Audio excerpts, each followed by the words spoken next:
What's up, ladies? That's right. It's that time of year again. So I'm out here looking for a Firme Jaina. That's right. I'm out here buying roses for whoever's going to be my next ruca. And I'm not even picky like that. Nah, I don't care if you got stretch marks, tattoos, and bullet wounds.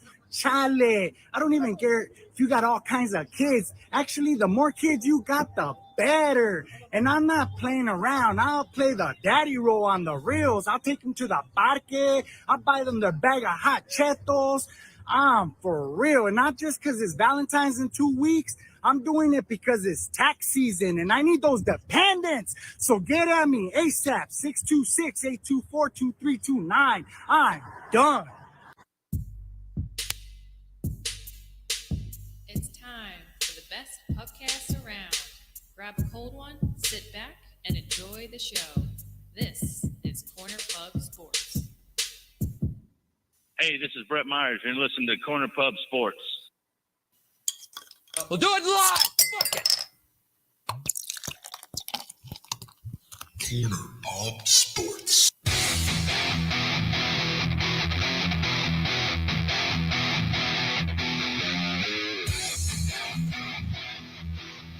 Fuck with my yeah.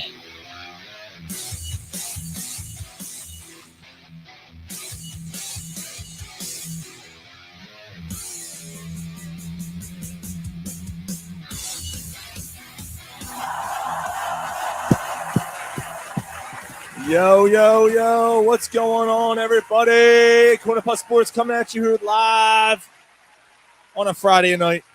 What's going on? Some of you fucks. Band-Aids don't fix bullet holes. Polsky said, was that Cheech opening the show? You keep on knocking, but you can come in. Lamichoacan, man. Lamichoacan. What is going on, everybody? Of course, I wear my sister's clothes. you're here on YouTube, Facebook, watching us on Twitter. We thank you. And of course, if you're with a pair of pantyhose. downloading the show, Papa suck it to me because they tell me how to live. I don't listen to them because my head is like a sieve. I was actually watching the beginning of From Dusk Till Dawn again, when he does that whole rant at the beginning outside of the store, outside the bar. Yeah, That's a great movie, man. Comments are flying in here. So welcome to the show. We got a full one tonight. That's what she said. We're gonna talk. We're gonna talk some Phillies tonight. We're gonna talk some Eagles. A lot happened. We were off last week, so with a couple new hires. We're gonna go over the free agent list. It's true. Hey, Phil, hey, Michalski, when you learn how to put your head on a bat and spin around without bleeding, then you can talk to me, brother. Oh, boy. Oh, There we go. He called him Michalski. Michalski. we're gonna talk some Flyers of what's left of them. We got SG Carter joining us tonight. It's been a while since he's been on the show. He's gonna talk some UFC with us, and I think we're gonna start with the Sixers, but we do have two announcements to make. Two announcements. One is 2 weeks from tonight, and this is just for us because you guys aren't invited. It's bad enough that he's inviting us. Yeah. But Matthew Edwards, He has no idea. the owner of the Relief Room, is inviting us to his place for St. Patty's Day. We're doing a live remote from the Relief Room. If you're not following them on Twitter and you're a Phillies fan, you need to stop what you're doing and follow him. Yeah, that's going to be awesome. Yeah. So just in case, for those who aren't familiar, he basically has a shrine of relief pitchers who pitch for the Phillies. And there are a couple exceptions. I'd love to go through the list again. I'm sure he'll do it. A shrine of relief pitchers who pitch for the Phillies in his bathroom. In his bathroom. So St. Patty's Day in the shitter. That's the That's it. That's good. That might be the name of our show. Yeah, that'll be awesome. So he's taking his shit and he tells hey, Steve, hand me some toilet paper. Phil Segaric follows him in the toilet to let him wipe him. Oh, shit. Man. Phil is on fire tonight. Shots fired. Oh, man, that's good. Anyway. Phil just sits at home all week and is like, all right, what am I going to write up for Gary? All right. Yeah, it's got. At the 15-minute mark, I'm going to pull this one out. His first 3 are scripted. He's like the He, joke. he secretly wants to fuck me in the ass. Ah.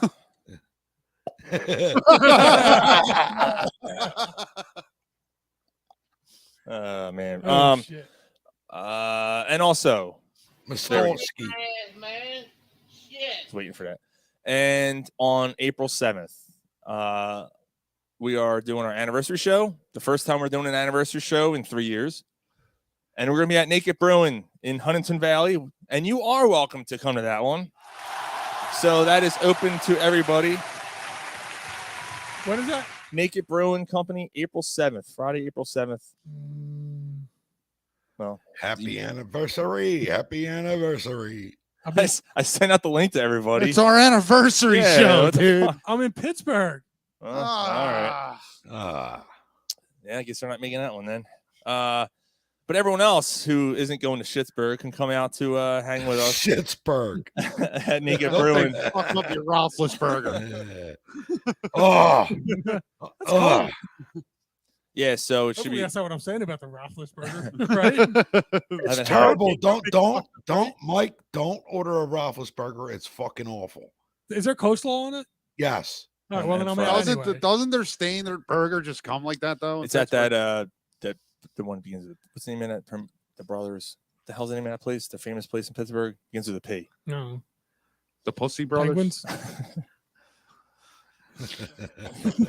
That's Roman Chori. Roman Chori, Ryan. That's a piss burger.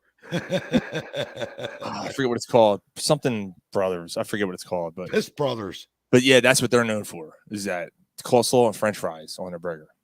It's fucking awful. Yeah, it's pretty bad. I remember we sat there. We're like, "What is it? What do you mean? Like, what is this? This is not what I ordered. Oh, that's what we do. Like, get this off my burger. That's what we do here." I'm like, "This is terrible. It's a bad idea." Yeah. I wonder Pittsburgh. Like what's there is steel mills and fucking rivers. Yeah. And ketchup. And ketchup. Yeah. Apparently, their stadium, the Steelers Stadium, is not called the Heinz Field anymore. Yeah, I thought they changed It's that, right? some insurance company thing now. Yeah. So they had to take the bottle off it. And everything. Yeah, they did. That was actually pretty cool. Yeah. It's still a shithole. Yeah, they might. Nah, their new stadium. Yeah, imagine how many hot dogs you could put. Exactly, man. Yeah. Exactly. I think we're going to try and catch a. I'm going to try and catch a Pirates game. It'll There be you go. opening weekend. Not the first day, but we'll maybe get a second night. There you go. What are you going there? Arm Pittsburgh. Isn't it my sister? Oh man, you got to plan better than that. Fucking shithole Pittsburgh. That's cool, man. No, I mean Peterson said it's Easter. It's Easter weekend, and that was the only time that Maddie had off to. Oh, gotcha. Okay. So now you're blaming your kid. No, so it's Maddie's fault. You're Yeah, not it's Maddie's making our fault. our 8-year anniversary show. Yeah. No, it's the fucking Easter Bunny's fault. What if this is the last? Or I guess it's Jesus. Well, murder him. Murder him. Well, he's already dead. Fuck him. Yeah, don't blame Jesus. He has nothing to do with this. Of course, we need Ricky Tikki Tavi. Yeah. What? Oh,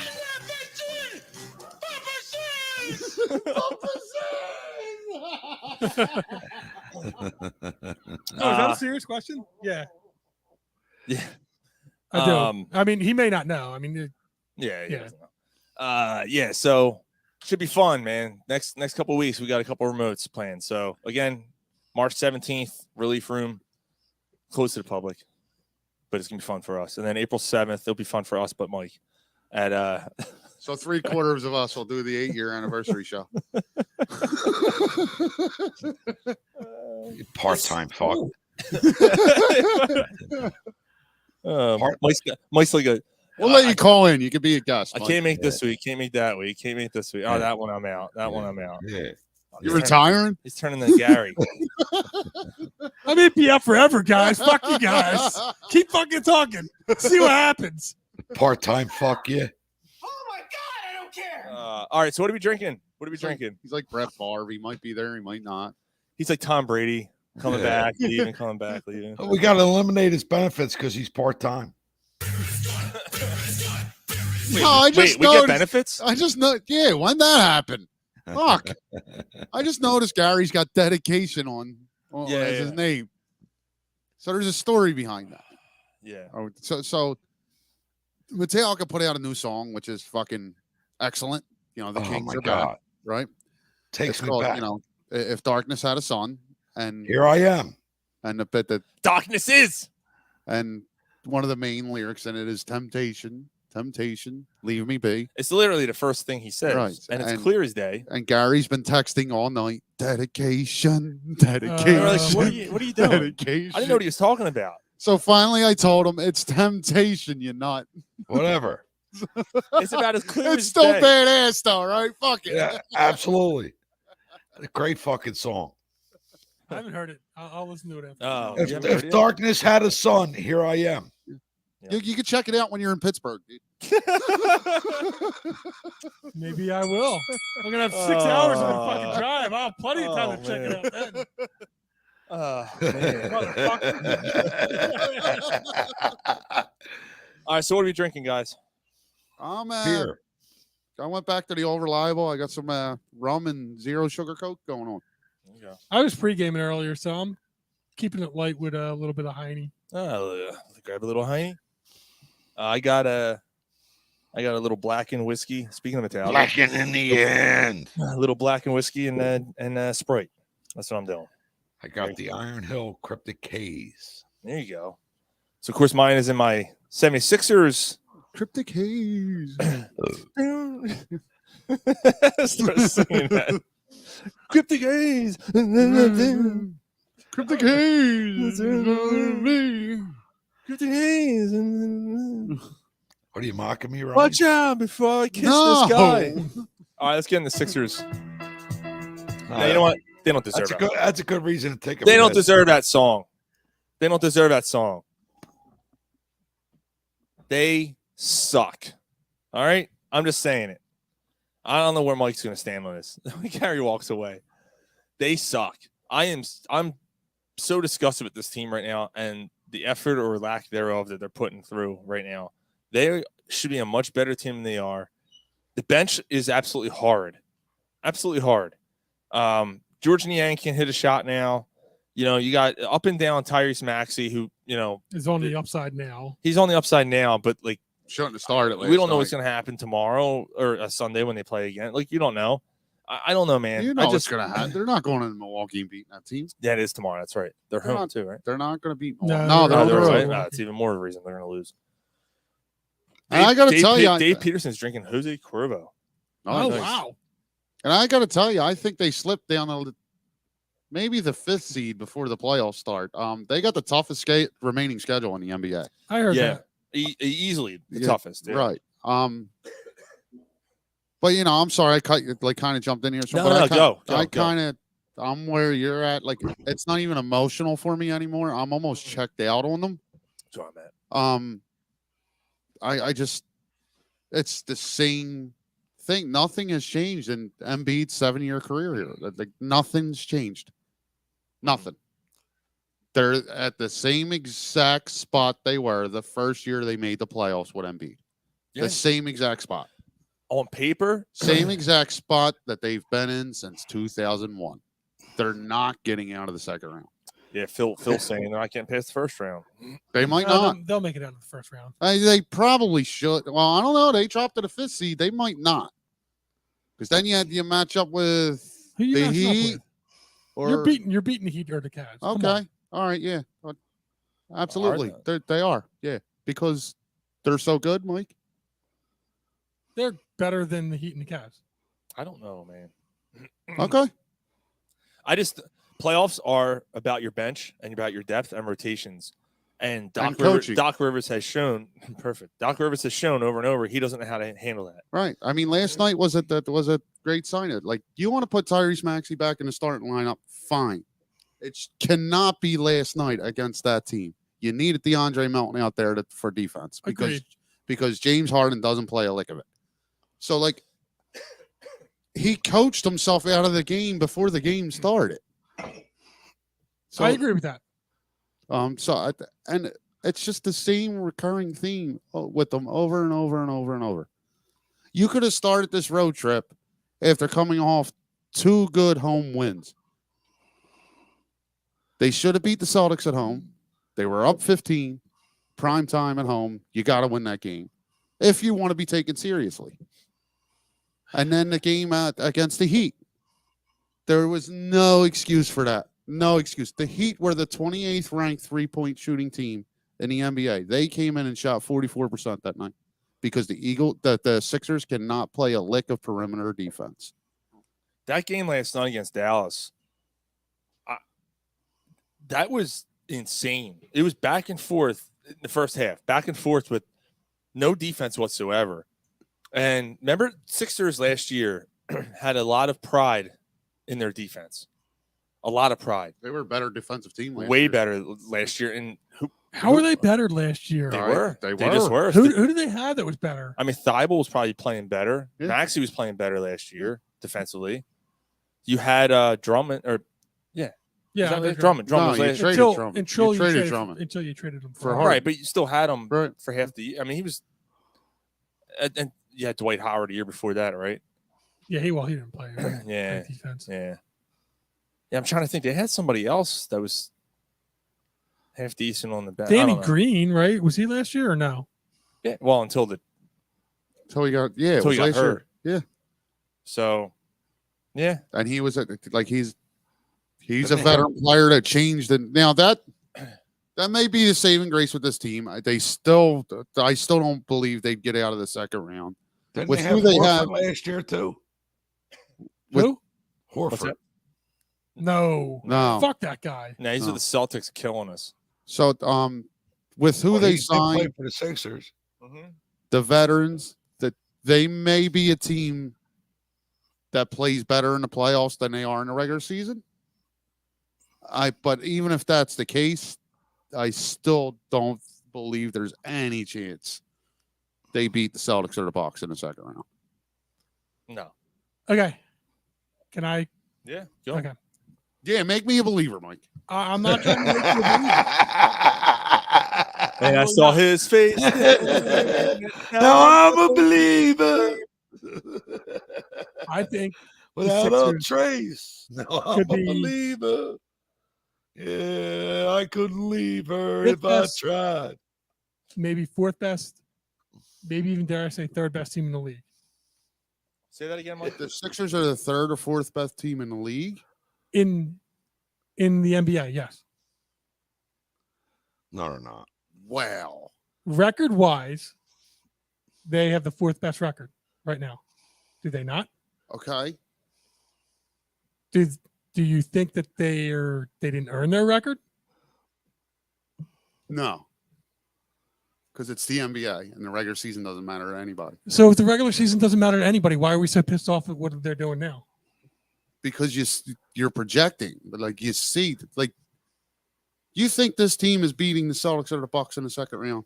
Like seriously? Mike? No, because the first and second team are the Bucks and the Celtics. They're the 1 and 2, and So- they're far and away better than the So third does best team. So does anything else matter that they're the fourth? Even if they're the fourth best team in the league in the regular season, does that matter? No, and it's not just the regular season. They could be the third or fourth best team in the league, but the first and second best team are far enough ahead of them to where it's a problem, to where they're Right. not getting out of the second round because they're going to face one of those two teams in the second round, Mhm. and that's going to be the end of their season. And it should be the end of this reign, honestly. Yeah, but that's what I'm not That's what he's understanding trying with to your say. point. Like, what's the where's You're- where's He's the schooling optim- you, Ryan. What He's schooling you. he's not schooling.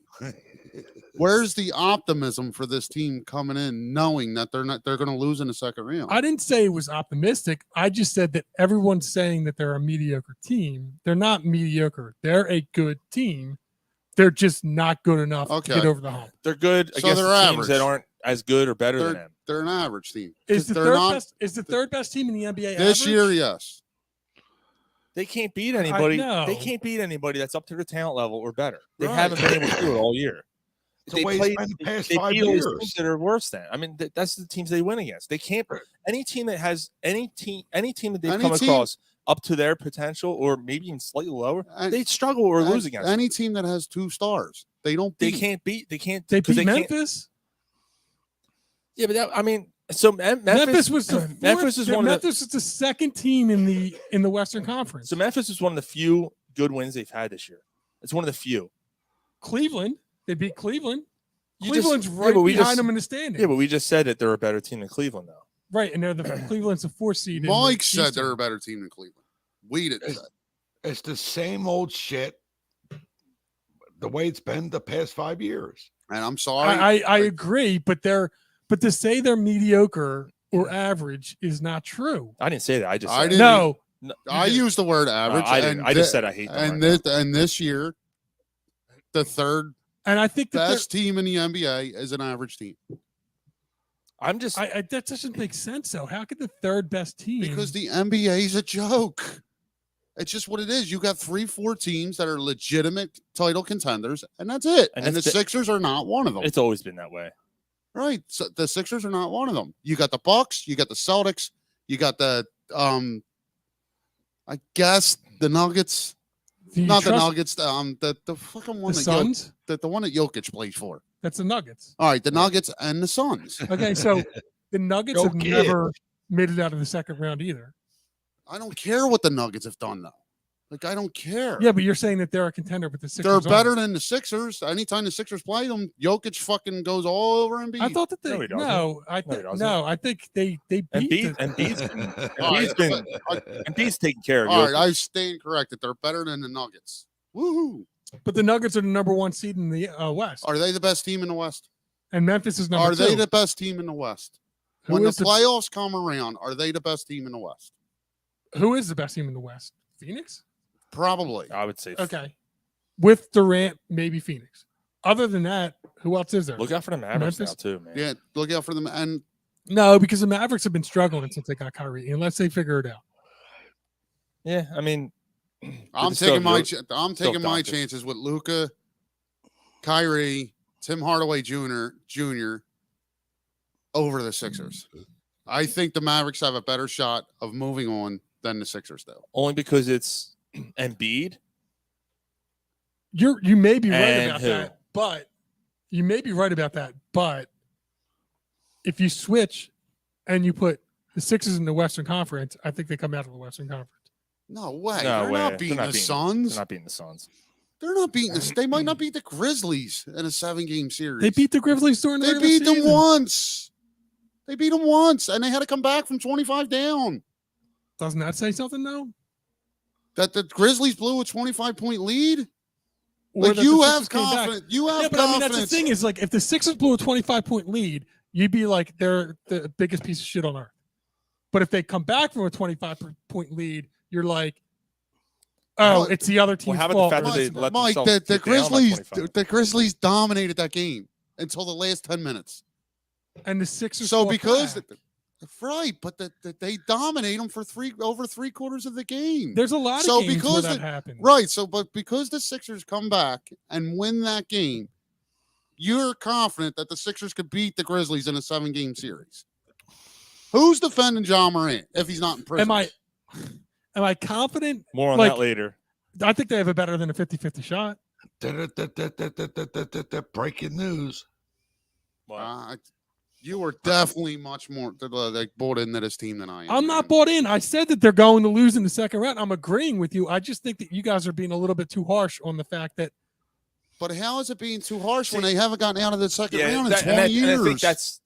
I'll explain where I'm coming from. It's the same. I'm shit. not I don't investing. care who they're better than. Yeah, I don't care. They're not getting out of the second round again for the 23rd straight year. Yeah, I think like you comparing the West and what are six, all that is all null and void because I don't mean to be dismissive. It is because it doesn't matter because when you just look at this team, they're not better than the top 2 teams in the East. I'm not sure they're much better than the Heat or the Cavs. They're not going to win nothing. They're just not. And it's not because, Harden and Embiid are having great seasons. They're both of them having good seasons. Maxey if he comes up. But that's it. Their bench is flat out terrible. Their coaching is terrible. Their Their bench is rotations are better. terrible. Their bench is better this year than it was last year, though. Sean, the As front much as- office is terrible. It might be, but I Like don't know. like Maury is terrible. Like you're not going to win anything with him. You're just not. You're not I going to mean- win anything with him. You're not going to win anything with Doc Rivers. You're not going to win anything. I just think I'm not going to spend my time investing in a team where I know they're not getting out of the second round That's again. what I mean. Like, and that's where I'm And at. and to me, like Ryan said, they're basically. We've had this conversation in the past, and I'm not going to get upset about it at this point Right. because last year I was upset about it, and I think that's where I was kind of like, all right, I'm kind of done. You know, if they blew this up, they blew it up. Like I would have been like, okay, fine. They went out and signed all these guys, and then it's not working out. So I can't blame Morey for that, Gar, because he knew where his weaknesses were, and And he he went addressed out. them. He tried to address them, and it's just not working out. Now, what I'm wondering is, if the weakness was toughness, why are they getting out rebounded? I don't understand. Oh, that's insane to me. Yeah, Like, why are they getting outworked and out? because Embiid's the only one who can do it. You know Harden's why, like Mike? about- Because Harden almost averages a triple double, though. Yeah, but they're hollow numbers. Yeah, like They're hollow numbers. Like the Sixers are good. The Sixers are good. They're a good basketball team, but they're not great.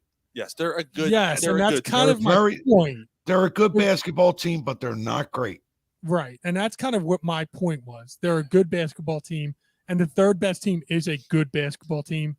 Yeah, But for me they're to come not out quite and- that great. so Yeah, congratulations. for me to come out and Congratulations, you got a good say- team. for me to come out and say they suck, yeah, it's a little harsh. That's me being a little That's you Emotional. getting emotional and because I and know pissed. what's coming, and I'm not falling for it again. I'm done. Like I'm Right. not And falling that's for where it. I'm at. I'm not invested in them anymore. Like it just is what it is. So and I don't mean to be sarcastic or anything. Like when I clap my hands, but congratulations, you got a good basketball team. But I mean, Right. Ryan, that's hard enough to get there. Oh, It's fuck hard- that. They've been there for 23 years. Fuck that. No. Sorry, bro. No. But It's what not could good they- enough. But what could they do? I don't know. I don't work in the front office of the NBA. I don't know, Mike. See, this is the thing, though. Like, Oh, don't yell at him. th- You know what I this- mean, this is Ryan? what's Like, going on like, here. like this is the points that need to be made, Ryan. This is you know why what I the mean? process was a failure Yes, because the 100%, process, Sean. the process is supposed to get you superstars and put you over the top, and you are now. You had 1 year where you were the number one seed. 1 year. The other years you were near the top, and you exit. But all those years you exited in the first or second round. I don't know if you can call the process as total at the because I do because you were supposed to win championships. but you, right you But were you remain The right, Sixers relevant. ain't done a fucking thing since they had Allen But they were Iverson. relevant Right, before right. that. right, but you Huh? They weren't relevant before. no They were a 7 nobody- and 8 seed, but they were still a relevant team making the playoffs. That's they relevant. were making the playoffs, but nobody. They were making runs as equal to what they're doing now. I understand that, but when they made the runs back then, there wasn't hype about it. There wasn't like they got a shot. Yeah, They even if- weren't like where I'm coming from with I don't know if you could completely call the process a failure is it did give you and you at the time it was the right picks. It did give you Markelle Fultz. It did give you Ben Simmons. The Hey, fact Joel, that don't forget Okafor. looking for the- it. the He's Don't back. fact- forget Okafor. the fact that them two turned into emotionally weak, like and soft as tissue kind of people, the Sixers couldn't project. You know what they are like? They're like that one ply toilet paper when you go to wipe your butt and your finger and your goes finger right goes through it. right You got through shit it. on your finger. Yeah, and you're like, Well, oh. Ryan, didn't that start with Nerlens Noel? So No, Noel that was fine. Noel was okay. Noel wasn't what. He was just a piece in the process. Yeah, and they ended up trading him and getting something. They actually got something for him in return, like the picks and stuff and whatever. But Michael Carter Williams, same thing. Michael Right. Carter Williams is a good player. He won the Rookie of the Year. Drew Holiday, good player. Although Drew was Drew's was- pretty good. Yeah, Well, the trading Drew is what started the process. Yeah. You Right, he traded was Drew too for good. He was too good for you to be Yeah. able to practice. Right. they were a bad team. That was so 13. you traded him for Drew, and you ended up with Nerlens and Noel. I think it was Right. Carter Williams and Noel. In that? In the I think it was that Something six like that, draft. yeah. 6 and 10. Yeah, they drafted him. right. 6 and 10 or 6 and 11. Or And something. then if the following off season, Sam Hinkie traded them both. Was that Rookie of the was year. that the year with Pokahor? I think that was the year they drafted Poke. No, that was the year they Embiid drafted. was first. And I mean, That was the then- year they drafted Embiid, and he sat out for 2 years. And then you signed. And then you His second year of sitting out, the draft before that is when you drafted Pokahor. which because it was like an insurance thing. It was still almost- should have drafted Porzingis. But Yeah, he yeah. did say he wasn't playing Porzingis here. didn't, but Porzingis didn't actually do anything either. to be He's still in the honest. NBA. He averages 14 points a game and 12 boards. Dude. Well, I mean, I guess that's better than what Pokafor. Right. Yeah, I would have Right. taken Poker for it. Pokafor. Yeah. Under the with Ben Franklin, right? Under the Or was he- D'Angelo Russell. I mean, D'Angelo Russell. Well, actually, I I don't would've think Get under the bridge. Russell was taken right before Okafor anyway. So they couldn't Right. have him anyway. So that there was no other choice. You had to take Okafor there. and then you get fleeced by the team that you should be looking at, going, "This is how we should be doing things." Right. Don't forget weak and soft faults. Well, Well, that's what we're that's what I was talking gonna about. just about to say. Saying, and that's another thing. People look back and say you're going to look at that draft as what did it. You got to remember No, At the the time, Celtics were not trading you the number one pick if there was any inclination of you taking Jason Tatum. Right. The Celtics guy was Jason Tatum. They were not going to jeopardize. When they found out that the Sixers wanted Markelle Fultz, they were like, "Oh, really?" And I forget who was picking second that year, but they knew they weren't going to take him. right? Holy So, shit, yeah, Ryan as So an you expert, can't look back and say danger. that you can't look back and say what destroyed it was taking Markelle Fultz 'Cause- over Jason Tatum because there was none of that. You were never gonna get Jason Tatum. Yes. never gonna get, Right. never gonna get. No, I mean, I never agree. get it. And at the time, What? At the time, none of us thought I loved it. none of us wanted.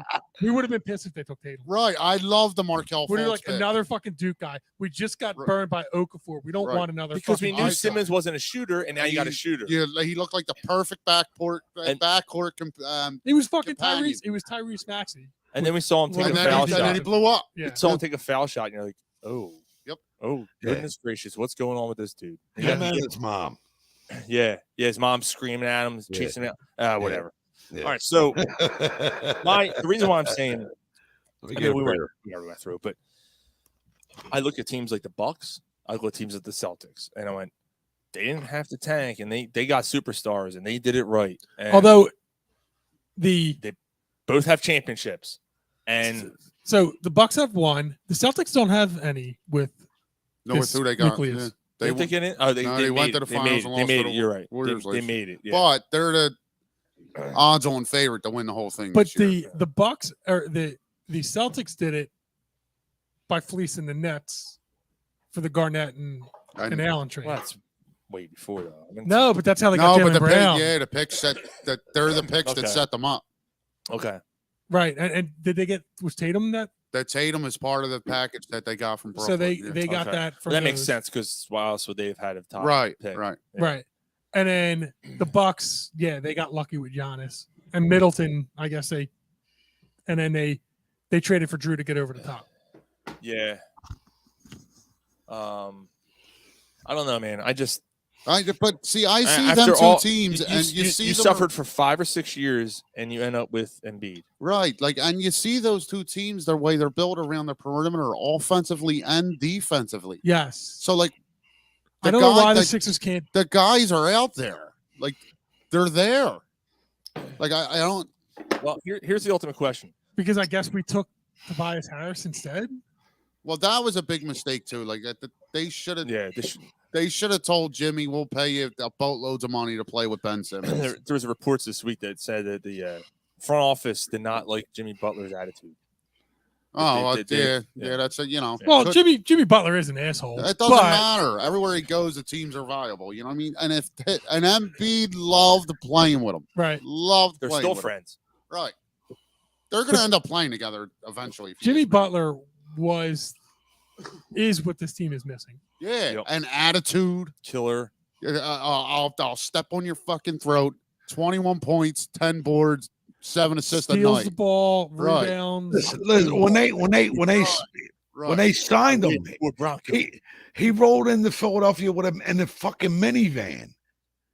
Like Jimmy Butler is Philadelphia. A white minivan. Yeah, like he I cut your throat. I guess, but I guess Yeah, I sell Harden's DirecTV. not quite Philly. Harden's not quite a Philly No, guy. he's a glamour, and And then there's all that nonsense. yeah, he's going on. back to Houston. Like, all He's these- leaving. He's leaving. You know, like I don't care. Who I'm gives- just who cares? like he's not going to be here next year. Who cares? I don't know. He's gonna be 34 next year. Like whatever. If he leaves, he They- leaves. Well, if he They leaves, ain't- then they it's ain't over. gonna do. It's over They ain't anyway. gonna do nothing Let's more be honest. next year than they're doing this year.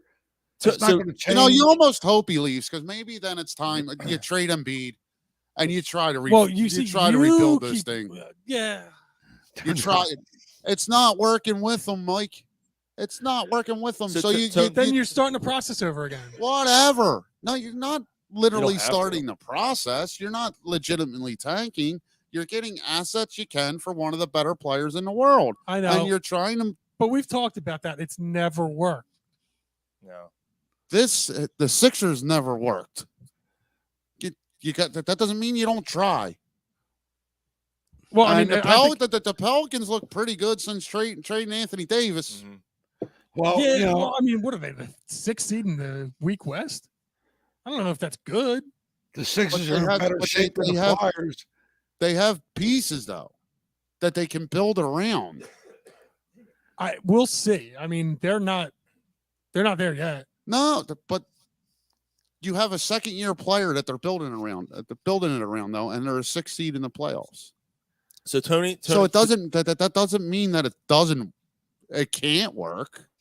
Tony Cotillo from But Heat it's- Ratio Sports asked a question this week on his show. All right, guys, And we spent 35 minutes on that. Yeah. Yeah. And What do we got on. to talk about? Like, It's a hot enough topic. is Hot enough. topic. Hot What topic. are we going Hit to talk the about? The story. Flyers? He asked the question. Fuck the Sixers. One more fucking person cuts me off before I'm trying to say this. I'm three sorry. fucking What was times that? now. What were you saying? I'm sorry, Sean.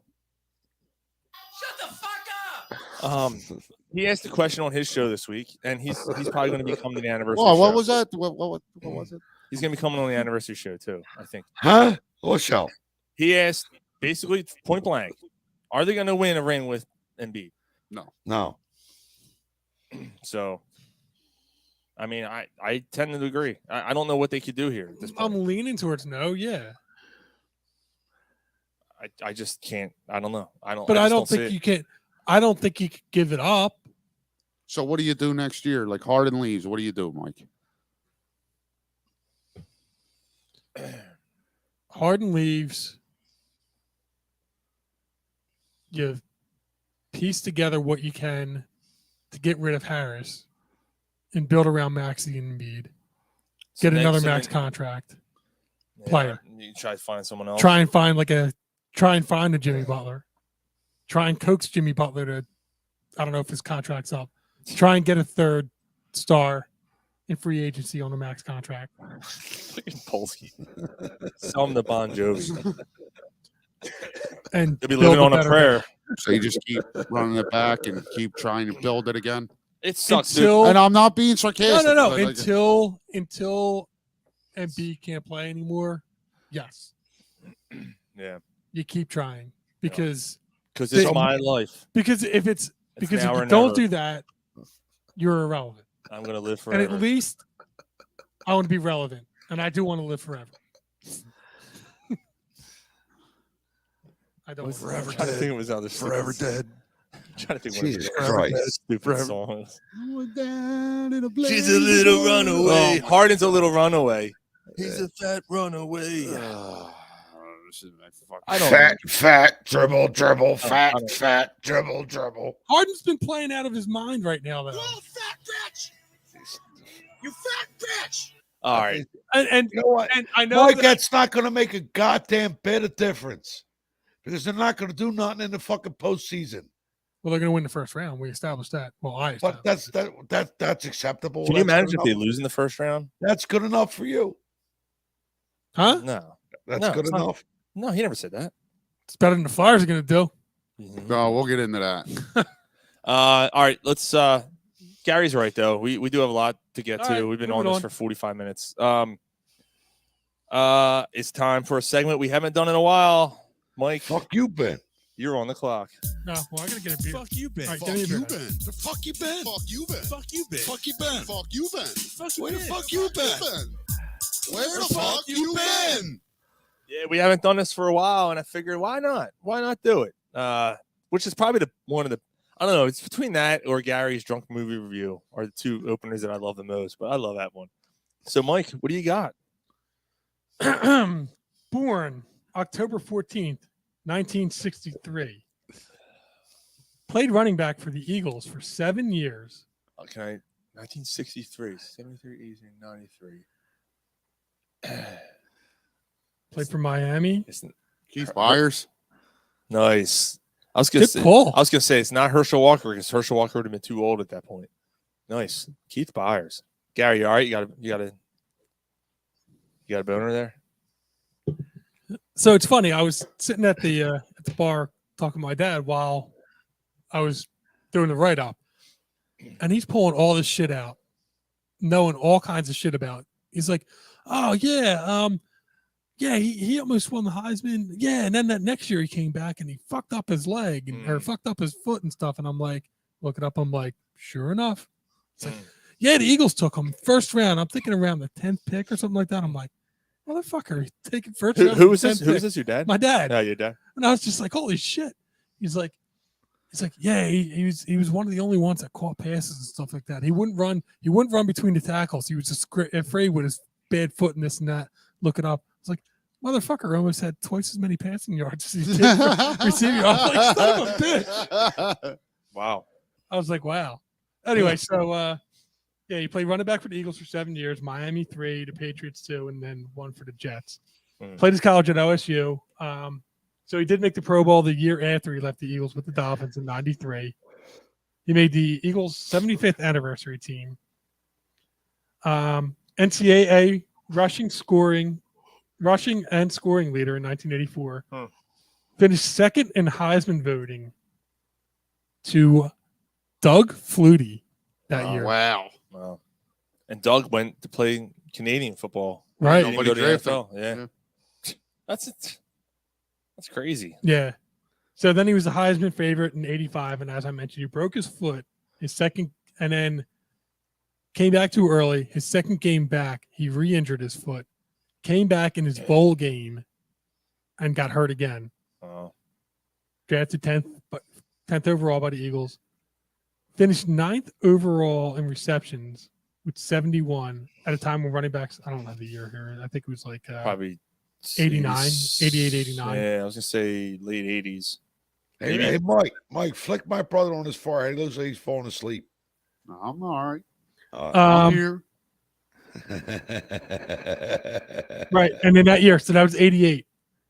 In the Fogball playoff game, he had 103 yards receiving. Yeah, he was a go-to guy for Cunningham, man. In 90, he had 81 receptions, third most in the NFL.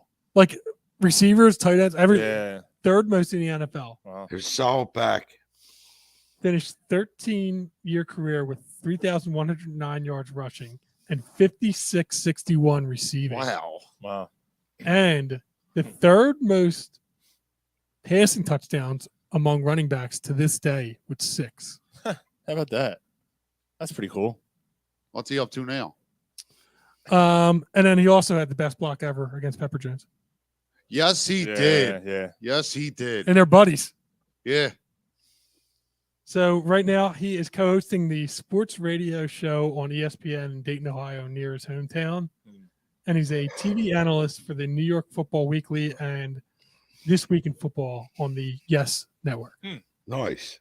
So there you are, Keith Byers.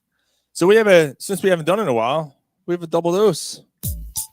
Fuck you, Ben. Fuck you, Ben. Fuck you, Ben. Fuck you, Ben. Fuck you, Ben. Fuck you, Ben. Fuck you, Ben. Where the fuck you been? Where the fuck you been? Erroneous. All right, mine is the Flyers front office. They came out of their shadow this week. They peeked their head up. Kind of started to make a trade and then, backed off. I don't know what happened with the JVR thing. You've been on the Flyers Well, for the they past didn't 7 years, bro. Yeah, they got Claude Giroux's son. Oh. No, not Claude Giroux. Yeah, that's his son. Claude Lemieux. or Claude Lemieux. I'm sorry. Yeah. Jesus. Claude Giroux's son's like 3. You're right. All right. So they got Claude Lemieux's son. See, but that's how irrelevant it is. Yeah, he's not a They traded a goon for a goon. he's not a good offensive player. No, and you got a 5th round pick out of it. Which what do you do? Yeah, on the way Again. in, I don't know what they did. All I Again, heard- talking about the front office, the Flyers are going to be irrelevant till Chuck Fletcher's gone. No, I think it's more than Chuck Fletcher being gone. The Flyers are going to be irrelevant until the Comcast is spending more money than they're making. Comcast does not care as long as their bottom line is higher than what they spend. but at the same time, As long as they're having asses in the seats. but are they anymore? This might do it. Because My understanding is they're not, and apparently Tortorella ripped the organization, basically saying that the fans, that there were more Rangers fans than there were Flyers fans, and said, "Why shouldn't there be?" right. Yeah. Could you imagine it? Could you imagine the other night, like me and Mike were talking about this on a post on at Hangouts. Could you imagine the other night when half that building was filled with Ranger fans? Could you imagine if that happened and Ed Snyder was still around? Dude, Ed Snyder would have fired somebody the next day. Somebody would have been fired. Like the Flyers are the whole, Ed Snyder building block. had his flaws, but As a kid, the Flyers are the whole building block of what Philadelphia sports was. Like me and my dad, and Ryan, you were very young, but it was the Flyers, and then it was the Eagles. And look at what you got with the Flyers now. I'll say this, guys, it's disgusting. Yeah, they've become It's fucking disgusting. they've become so secondary. Like yeah, I mean, you talk about the Sixers, and you say that you don't have emotion, but the fact that you're arguing as passionately as you are with me means you do. oh have right, like the heart's Yeah. still in it. I have no heart. For right, the Flyers right me now. neither. Like the heart is I- definitely in it more with I the want Sixers. to. I guess it's just me and you then, Sean. That might be just you. Yeah, I'm just I just I'm kind of sick to my stomach with what they haven't done. They're I think Ryan's right. They're the laughing. They need to sell this team. They're the laughing stock of the NHL. Yeah, I agree with that. They're a complete laughing stock of the league. Yeah, it's disgusting. yeah. I mean, I don't know if It's there's other. like I don't it's know. like- I haven't paid enough attention to the NHL to know if It's they're- like a bacon strip in your underwear. Yeah, I mean, there's other bad teams, but the other bad teams are addressing needs. They're selling assets to get to This- try to build for the future. Yeah, It's not just bad, bro. It's disgusting. Right. The Yeah. fact that Like they it's couldn't disgusting. move any of these contracts. I didn't get that. So now, okay, so guys So like you- JVR and all these guys, they're you now talk under their about- last year, and they're going to walk for nothing. They're, Yes, you're- and they're now apparently- leaving for nothing. Apparently, there were 4 different teams that were interested in JVR. You couldn't jack up the price and get a 2nd-round pick out of that. Like, Or Yeah. just take a fuck. If Take you a 4th round. take a pick. Yeah. 3rd or 4th, I mean, what difference does it make? but even like you could, like you see it all the time in the NHL. You could have jacked it up, got a 2nd-round pick, and offered to pay half the salary because he's a free agent at the end of the year anyway. So Right. it wouldn't have mattered. Right. Like so. I don't get it. Even Kevin Hayes, you could have traded him and said, "Okay, we'll pay half the salary for 2 years." Especially since he's not even like Tortorella hates him. Yeah, he doesn't like him. So like you could have made a deal there. You could have done something. It just doesn't make. And it, then you also have, I'm sorry, Mike, but No. you also had young guys that you could have dangled out there. Scott Lawton, Joel Farabee. Like there's guys you could have dangled out there that look like they have potential, but they're not going to help the Flyers going forward. No. Like they're not going to be a center point of this team. No.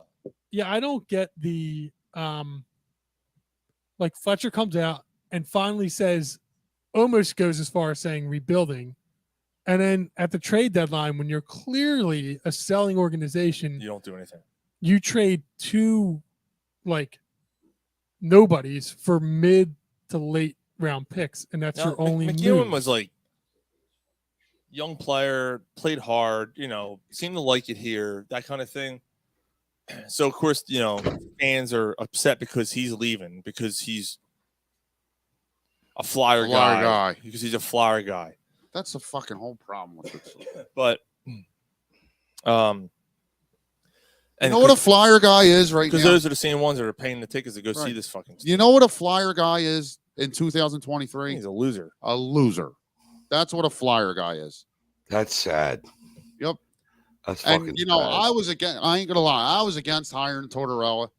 I was because he fizzles it. And you know what? Well, I said it then too. God bless him. I'm glad he's here because he's the only one in the whole organization that's being honest. He's been the mouthpiece of the team, and he's being honest. Right, and he knows where they're at. He knows things aren't going to change unless you drastically do something, and he's the only one being honest from. It's too late. The era is too late for him. It's too late. It is, and like Mike said, for him to come out and basically say, you can do all these giveaways. Actually, right before the show, they're doing a Pro Jam night. They're doing a Pro Jam night at the end of March 28th, and they have the Leadbetters, which is a Pro Jam cover band, really good Pro Jam cover band.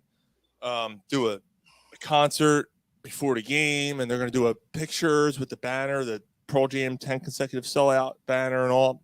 That's so the Flyers will get a sellout. Yeah, I don't think they're going to sell they're out not for going to that. get a sellout for that. Yeah, they're not going to get a sellout for that. But like I'm not spending $40 yeah. to take a picture in front of a banner. I'm and going to then take a let piss. like And Tortorella said, though. I'm going to take a piss and have a smoke. You can have all the gimmicks and giveaways and all this crap you want to do, but until you put a good product on the ice, no one's going to come. And I have you can offer me tickets right now for free. I won't go. Right. Because I don't feel like taking an hour drive down there and parking for $20 and sitting there watching that dreck of a team. They're horrendous, and they've been horrendous for 3 years now. Yeah, I mean, it's the other thing I think I posted on the comment section on the Facebook page is that it took a lot. It took a while and a lot to make the Flyers fans stay away from the stadium. There were years and years where they were bad. Wow. And the place kind of sold out for They them. weren't bad for years and years. This has been the worst stretch. Aside from 2020, they had a little run. This has been the worst stretch. They were one of the more consistent teams then, and the Detroit Red Wings. Yeah, but were that the was two most consistent teams. But that's making the 90s to 2003, 2000. Yeah, but they were still making the playoffs. Right. So I'm right? saying from like 2004, 2005 on. Okay. So for the past, they made the cup in 2010. That was kind of an anomaly too, though. No, they were a won on team. They won on the shootout to get into the playoffs that year, didn't they? Yeah, but they were still a half decent team. Like everyone, they still had talent on that team. They were young. They still a team. Like Barrera was still on that team. Like Richards, Carter. Right. Yeah, they were a younger team, but they had a little bit of relevance then. Yes, yeah. they were a little bit up and coming. Interest. Yeah, there was interest. Like if this team right now played better and was the 8th seed and made the playoffs, I wouldn't care because there's no one on this team that makes me interested at all. Right. And then what was it, about a year or two after that when they traded Richards and Carter, Giroux was then the face and had a little bit. But I mean, okay, so it's been 10 to 12 years since then where it's been bad. Yeah, they've had a couple here and there with Wayne Simmons and Voracek and Giroux where they made it. Maybe made it. But they had no goaltending. Right, maybe made it to the playoffs and lost in the first round, or did they won in the first round? Maybe once, but I mean, nobody thought that they were winning those years for the past 10 to 12. It's taken that long. It's taken the past 3 years is when all of a sudden you stopped getting sellouts, right? Or the past 2 years or something, where all of a sudden the Flyers ain't done anything substantial. You know why though? Because they were never this since bad. Keith Primo. Like they ain't done anything since they had him. They were never. Well, I mean, they went to the Cup in 2010, so that's not true. And they were probably they might have been the best team in 2004. They might have been the best team, and they lost to the Lightning. Injuries. They had so many injuries on defense that year going in the playoffs. So and they lost to the Lightning in the Game 7 in the finals that year, Eastern Finals. So. But since then, yeah, it's been very few and far between. But they were never. My whole point. I know exactly what you're saying. I agree with you. My whole point is the reason why the fans are staying away now is because they've never been this bad. They were never bottom dwellers or near the bottom for this extended amount of time. Even that year they had Peter Forsberg, and they were bad. It was the year when they did the coin flip for Patrick Kane. That's 16 years ago. By the way, Patrick Kane was traded. Yeah. 16 years ago. They lost that coin flip. And that was the worst year I had seen in my lifetime. But they built it back enough to at least with Carter and this quickly. But now it's been long enough where it's just been horrendous and there's no plan in sight. So it's not just bad now, guys. It's not just bad. It's fucking sickening. It's disgusting. Right. Historically, and that's my point. It's disgusting. For Gary, for you to say it as the biggest fan and passionate supporter, like, is the problem. Like, even when there's guys like you that are like, I can't stand this team, I'm out, is saying a lot about where this organization is. I didn't say I'm out. I didn't say I'm out, Mike, because I always love the Flyers. I always support them and I always watch. But what I'm seeing now, like, it's not just bad. It's disgusting. It's awful. I mean, giving up leads. Anytime they get a lead, you're like, this ain't gonna last. You have no confidence in them. You're like, this ain't gonna last. Now, is it? I don't know. You know what? There's no hope of getting out of this. Like, it's crazy though. And the next 1 to 3 years, like, there's no hope. There's just not. Usually when a team sucks, right? Like when Brett Brown was here. We talked. Ryan and I talked about this. Sorry to cut you off. Ryan and I talked about this. The only chance they had was to completely tank because this was a good draft, and they fucked that up too. Yeah, I was. They did. They should have tanked for Bedard. They should have. Yeah, they couldn't even do that. No. And you had to do that right. Can't even tank right. You had a chance. You had a chance to put yourself in a position to have assets to maybe do it by selling out here. And Connor Bedard, like, we have to get this right. I know you never know. Yeah. But he looks like a generation. Connor Bedard looks like an Eric Lindros, Ovechkin, Peter Forsberg. Ryan, even before that, in the beginning of the season, like Johnny Hockey has stated, I wanted to take a pay cut to come play for the Flyers. Yes. He went on a podcast a couple weeks ago and said that. Right. So with what you did with D'Angelo, like, you can't do both. So with what you gave up for D'Angelo, and we've said it over and over again, I'm going to say it again. What you did with D'Angelo, what you gave up to get him, you should have signed Johnny Hockey. Right. He would have brought some relevance to the team. Right. If nothing else, you're probably a playoff team.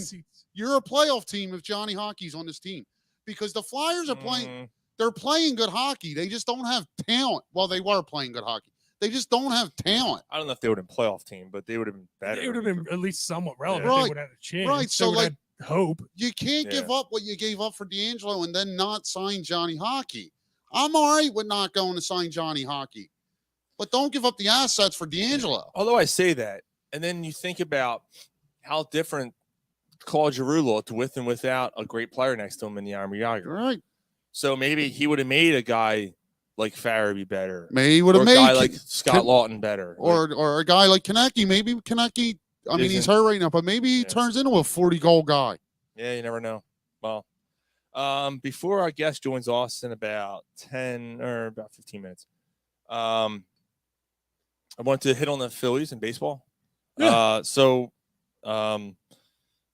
They look good in the beginning. I mean, I know they've tied and they lost like 2 games. Otherwise, they've won every other game. They've looked all right. Yeah. Again, it doesn't matter. Yeah, it's training, but how much of the games have you guys watched yet?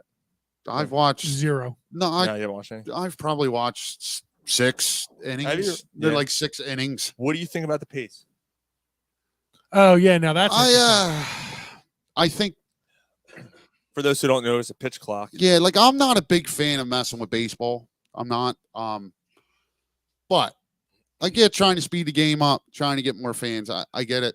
The pitch clock, in my opinion, is too short. Wheeler said, "I fucking hate it. I hate the clock." Do you? There you go. Huh? You hate it?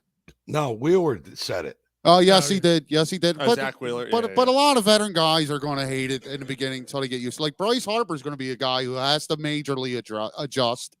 Mhm. He's not going to be able to do his wiggle. He's not going to be able to play with his gloves. He's not going to be able to do all that. So he's going to have to adjust. And that's where my issue comes in with it a little bit. Baseball players are weird. They're very like routine, genuine. They're like, so it could mess some guys up. At the same time, I'm not 100% against it, but I think it needs to be longer. I agree. I think another 5 seconds would be big, because then you get, because there is one of the fun parts to me about baseball, and I'm sure it's you guys too, is the chess aspect of it. The fact that you have to think about what's coming next, because that's ultimately that's all. Like, I forget who said it. The game's 90% mental and 10% physical, and there's a reason for that. I mean, it's a mind game when you're up at the plate and you don't know if it's a curveball, slide, or change. You don't know what this guy's going to throw at you because he just came at you high. Is he going to come back high? Is he going to go low? Like, you got to think about all that stuff. Right, he's setting you up like he's setting you up for the slider in the dirt, so he throws you a high fastball. You don't have, like, is 15 seconds enough time to be able to get back in the box and process that? And You don't like the idea? know. You don't like the idea of a game being over in 3 hours instead of 4.5? Well, I here's the difference. I The game's like it. It's 2.5 now. Yeah. The games are averaging 2.5, which would be the quickest time since 1979. Now, that part of it, I have no problem with, because baseball games were very long. Right, like on a Tuesday night, you're watching a game. It starts 7:00. You don't want to be up till 10:30. Yeah, Well, not only that, Ryan. Like, you're getting this will help the younger crowd get into baseball again. Right, Which will generate that'll generate revenue. Right, theoretically, like it might, but baseball is also a game to me. I just leave it alone. There was nothing wrong with it. And then they started messing with it 15 years ago with the analytics and shit. Like, just leave it alone. Like, there was no need to mess with it. And the newer size bases, these fucking bases look like a fucking pizza box. Like the bases look like pizza boxes. Well, see, like, I understand that it's to avoid collisions, to avoid you sliding in the second and somebody's foot being there. Like, so I understand that, Brian. It's to speed up stolen bases, which will speed up the game, which is good for Trey Turner. Right. So like, I'm okay with that kind of stuff. Like, but it's also going to hurt guys like JT Realmuto. Right. Which is one of his strengths. Now you're taking that away from him, but you could make the argument that he might be the only one that's still relevant that could still get guys out, even with the bigger bags. So that was an argument made for that. But bottom line, the bases are still 90 feet apart. Yeah. So you know what I mean? That part of it doesn't. But the well, I mean, they're probably a but little. the throwovers, the throwovers to first are limited now. Yeah, you're only allowed to do one per bat. I think it's 1 or 2. Yeah. Yeah. So it's and then they mess. So what happens? I got to ask, what happens after the second one? I guess it's a balk. I don't know. I have to look. So no, my question is, after you throw over a second time, can the guy just take off? Can a guy just take a 15? Basically take a walk to second? I don't know the exact rule. I mean, I'm just saying. It's a good question, Mike. After you throw over the second time, I'm like, all right. So what does he get the base? I guess he has to, right? Right. Like what else? Like, what else could it be? If you know that he can't throw over, you're taking off, right? Right. So that means also gets the ball back, you're gone. Right. Like he throws it over once. The next pitch, I'm out. Also, if the pitcher goes, you're not even waiting for the pitch. The next, like, once the game's in play, I'm going. Like, once his foot hits the mound, then you're like, okay, like, it's he can't time throw in. over here. Bye. I'm out. Shit, I might be able to make it in a second. Right, and also if the pitcher goes over the pitch clock, that's a ball. Right. And then if the batter does it, it's a strike. But the thing, two times off the rubber and thrown off or stepping off. Johnny 2 times. I don't know what happens on that third one. I don't. Well, I guess Dave Peterson. That's what Dave Peterson. I went. just looked it up. It doesn't say anything. I guess what could happen is the guy just gets second. Well, no, but you're pitching, the catcher throws the first. I don't know what they do. It's a good question. Well, I mean, the only thing you can do is put your foot on the mound and fucking throw it as fast as you can. Throw it out. You're gonna have so many arm injuries with pitchers, because they're trying to rush. you do a pitch out. That's what to say. Do a pitch out and then throw the guy out. Right. But does that count? Does that count on the pitch clock? Like, are you allowed? Yeah, I'll do a pitch out. You can always do a pitch out. Yeah. But the thing is that. But how many? You can do as many pitch outs as you want. They're balls. Yeah. Well, with that, they're wanting to increase stolen bases. Right. But so my thought is, I'm with you. I hate the fact that they changed the game. I hate the fact that they had to change the game. I do it You're right. myself.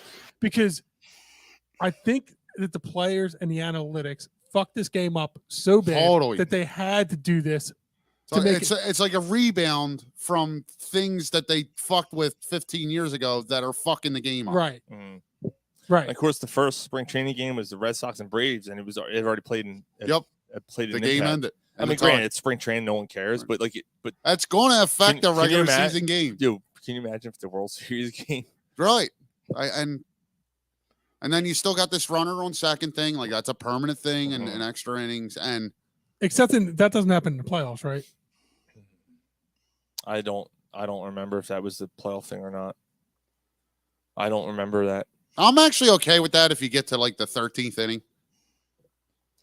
But like, give me 3 extra innings the old-fashioned way. Maybe starting the 12th and then. Yeah, that's not a bad idea. Yeah. Like you get that. Well, you do that. I say you play the 10th, 11th, and 12th. Nothing's changed. You're still tie. Then you put the guy on second. Because then you at least know you got another time through your lineup and the heart of your lineup to make something happen. Right. Yeah. But yeah, I mean, I'm pissed that they had to do it. I feel like they did have to do it. Now maybe I don't know if the pitch clock could be a little bit faster. I don't care if it's 2 hours and 40 minutes instead of 2.5 hours. The one's going to get worse because there's going to be robot umps too. So that's what next year. I think the minor leagues are already doing it. So yeah, the minor league started with it last year. Robot umps, huh? Yeah. It's a robot back there calling balls and strikes. Jesus Christ. And it's only a matter of time before a player fucking knocks the head off that robot with his bat. Yep. Have you seen this boy? Well, you don't think that they got another robot right to roll out right now there? Yeah, I'm sure they do. The backup robot. Nah, there's all lightning bolts and stuff. And it comes out and this like little egg thing naked. Gets up, walks through it. No, it's like, go ahead, do it. We got 50 of these fuckers. It's like the fucking things from the giant supermarket.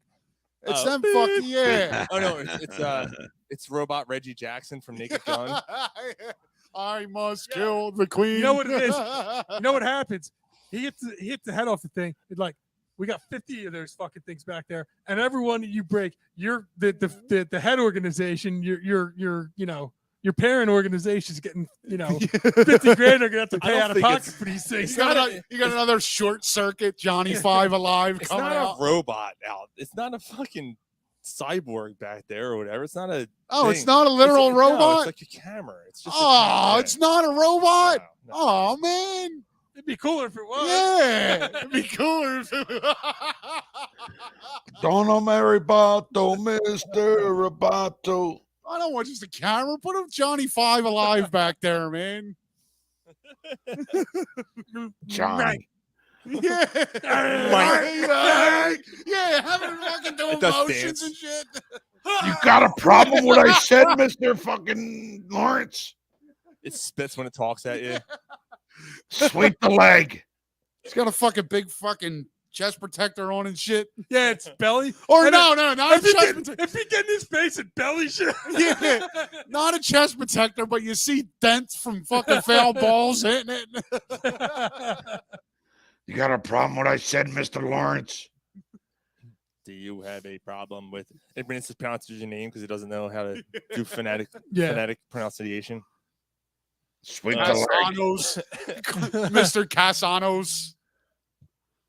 Oh man, that's great. Yeah, so I don't know. I like the fact that the pace is quicker, knocking a half, which is what they said it was going to do. It was going to knock a half hour off the games. More than half. It's been a little, it's been It's more. about than- 40 minutes. So far, the only Phillies game has gone 3 hours. It was like 3 hours, 3 minutes. Mm-hmm. It's because they scored 18 runs in the game. Yeah. Yeah. So even that 3 hours, that But you had to do something about the guys stepping out every pitch and adjusting their fucking armbands. And it's like it's bullshit. yeah, I don't mind the pitch clock at all. I'm with Ryan. Another 5 seconds, I think, is necessary. That's fine. Yeah, because you think about it, it starts when the ball is back in the pitcher's glove. Right. I don't even know how long it is, but That's when it starts. So 15 seconds. So he's got, and the batter has to be in the box when there's 7 seconds left. Mhm. right. So, that the pitcher's got, I don't know, like 5, and then- 6 seconds. Yeah. And then there's another thing, like what if you're playing in a little bit of rain? There's mud in your cleats, like Are you not able to get that? Just poop on your finger. yeah. So like, I wonder can the catcher hold the ball? you Can the know, catcher they're- hold the ball know a little they're- bit longer than that to kind of let them like? You wonder if they could almost like start calling pitches and stuff. you know, there's going to be things that you're seeing to combat it. Yeah, you're gonna see like the catcher basically. Yeah. Yeah. Hey Seth, or Yeah. SG Carter. You know that they're gonna hold the ball like this. They're gonna do signs and this and then he's gonna throw the ball back. Mm-hmm. Yeah.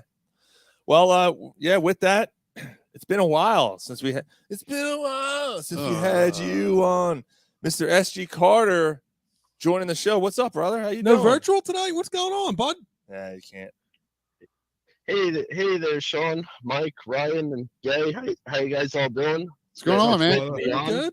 It has been a while, and I don't know if you guys heard. I heard that the band Stained is putting out their first new album in 12 years. Oh yeah. Oh, wow. Yeah. Soon. Yeah.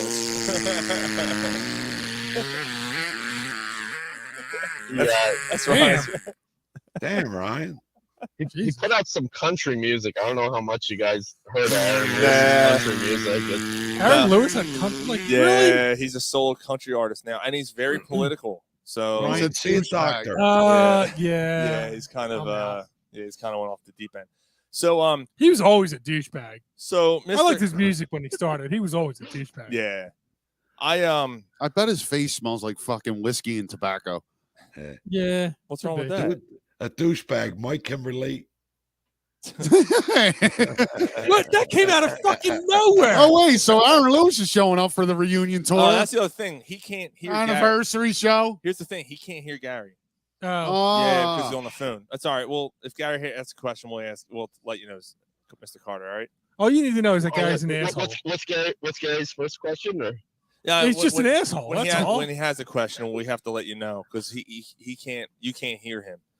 But anyway, because he's virtual tonight. So, I guess first and foremost, man, you have some big news to share because you've been working on a project for a really long time, and it's finally reaching the light. What's going on with that? Oh, thanks, Sean. Yes, the Krav Maga Kangaroos first issue comic, it is completed.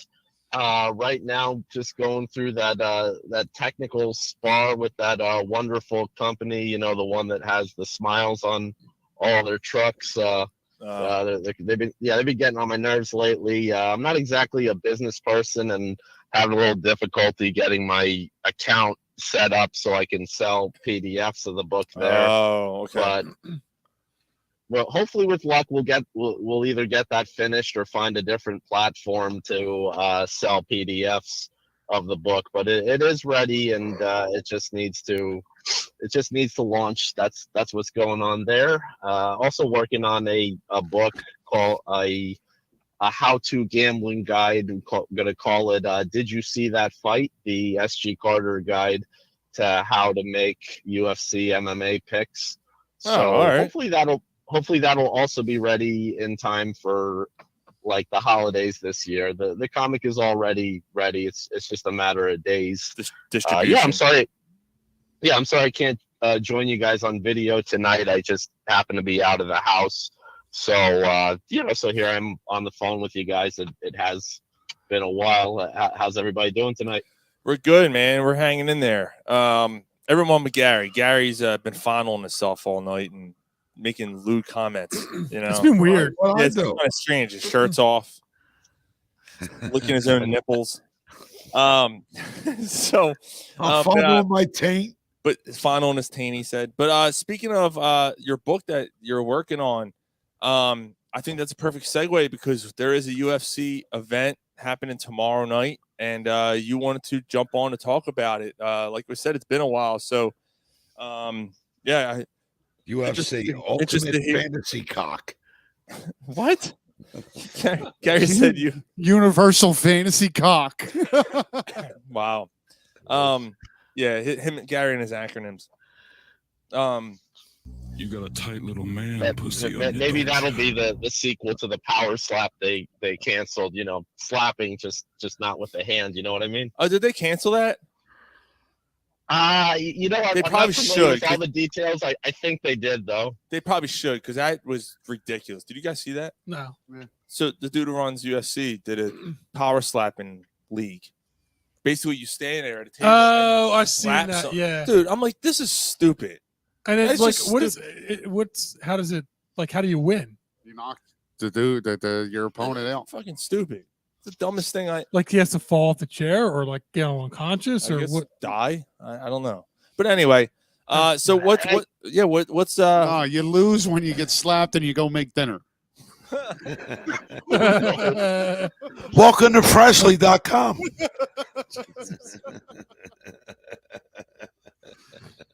So Mr. God damn you. So Mr. Carter, what's on the docket for tomorrow? Whew, yeah, not the power slap, which I do agree with all of you guys that I think it's a terrible idea. It's just asking for concussions. But yeah, tomorrow night, UFC 285 from T-Mobile Arena in Las Vegas. We got 5 fights on the main card, and I've examined all of them a little bit, and also 1 fight on the prelim card that's middleweight. You have veteran Derek Brunson versus relatively newcomer Dreka Duplessis, who is this handsome guy from South Africa. Looks like he should be in Magic Mike movies and stuff. But he hits really hard. He's pretty dependable. His last fight, debatably, his last fight should have been stopped in the first round for him to be the victor. The ref did not stop it in the first round. He clearly lost the second round, but he managed to submit the guy in the third. So he's a reliable guy. I think he's a -230 favorite. And in tomorrow's fight, my advice would be watch live. Have your betting app open while that fight starts. And if it looks like he won the first round, bet on him. But the other guy, Brunson, he's been around a long time. He's a good technical wrestler, knowledgeable guy. I wouldn't advise betting in advance on that fight, but it is something to watch. Okay. That's one of the preliminary fights, I'm assuming, right? Yeah, it's one of the preliminary fights. You can watch that on ESPN TV or ESPN Plus. And yeah, after that fight, you got 2 more fights that I did not study, and then you got the 5 main card fights on pay-per-view. Okay. You know, yeah, and it may be, by the way, maybe at your movie theaters too. At least we noticed out here they had the UFC pay-per-view is available at some movie theaters now. Okay. All right. So what do you got on the main card? Like what's going on there?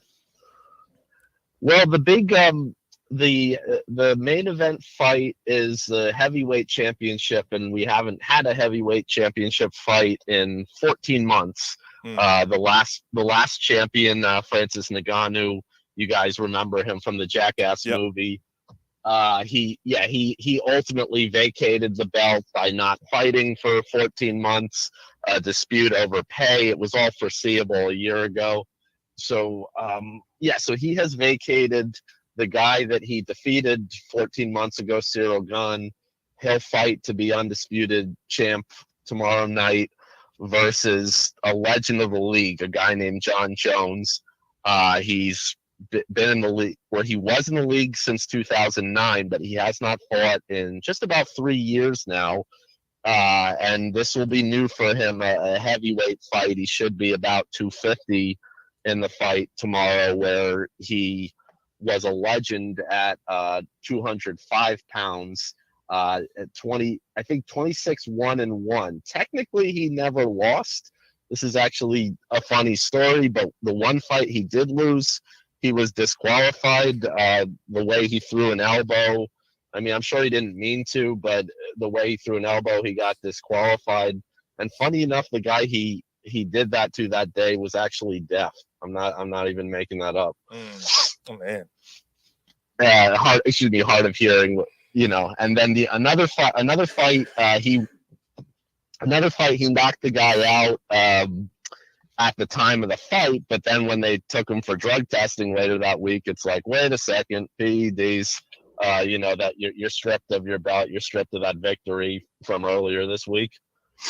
Damn. Those are the only 2 fights he's lost, to be technical, but this is a heavier weight class for him, so that one too, my vote would be watch that first round, and his opponent Gane, who's from France, very finesse guy. He's going to be probably 240 some pounds tomorrow, but he moves like he's 170. If he wins the first round, again, he probably will win the fight because John Jones was fantastic. He will have what you call ring rust, having not fought in 3 years, and he's not going to be used to moving at this weight that he's at, and I think that will hold him back if he doesn't figure out how to, take dominance very early in the fight. Damn. Yeah, so I know you can't see. I got the screen of the fighters up on our live feed right now. Yeah, so that's a nice. Yeah. It's kind of added that. Nice additive or whatever you want to call it. Yeah. Nice touch. Are you previewing the Valentina Shevchenko and Alexandra Grasso fight? Yeah.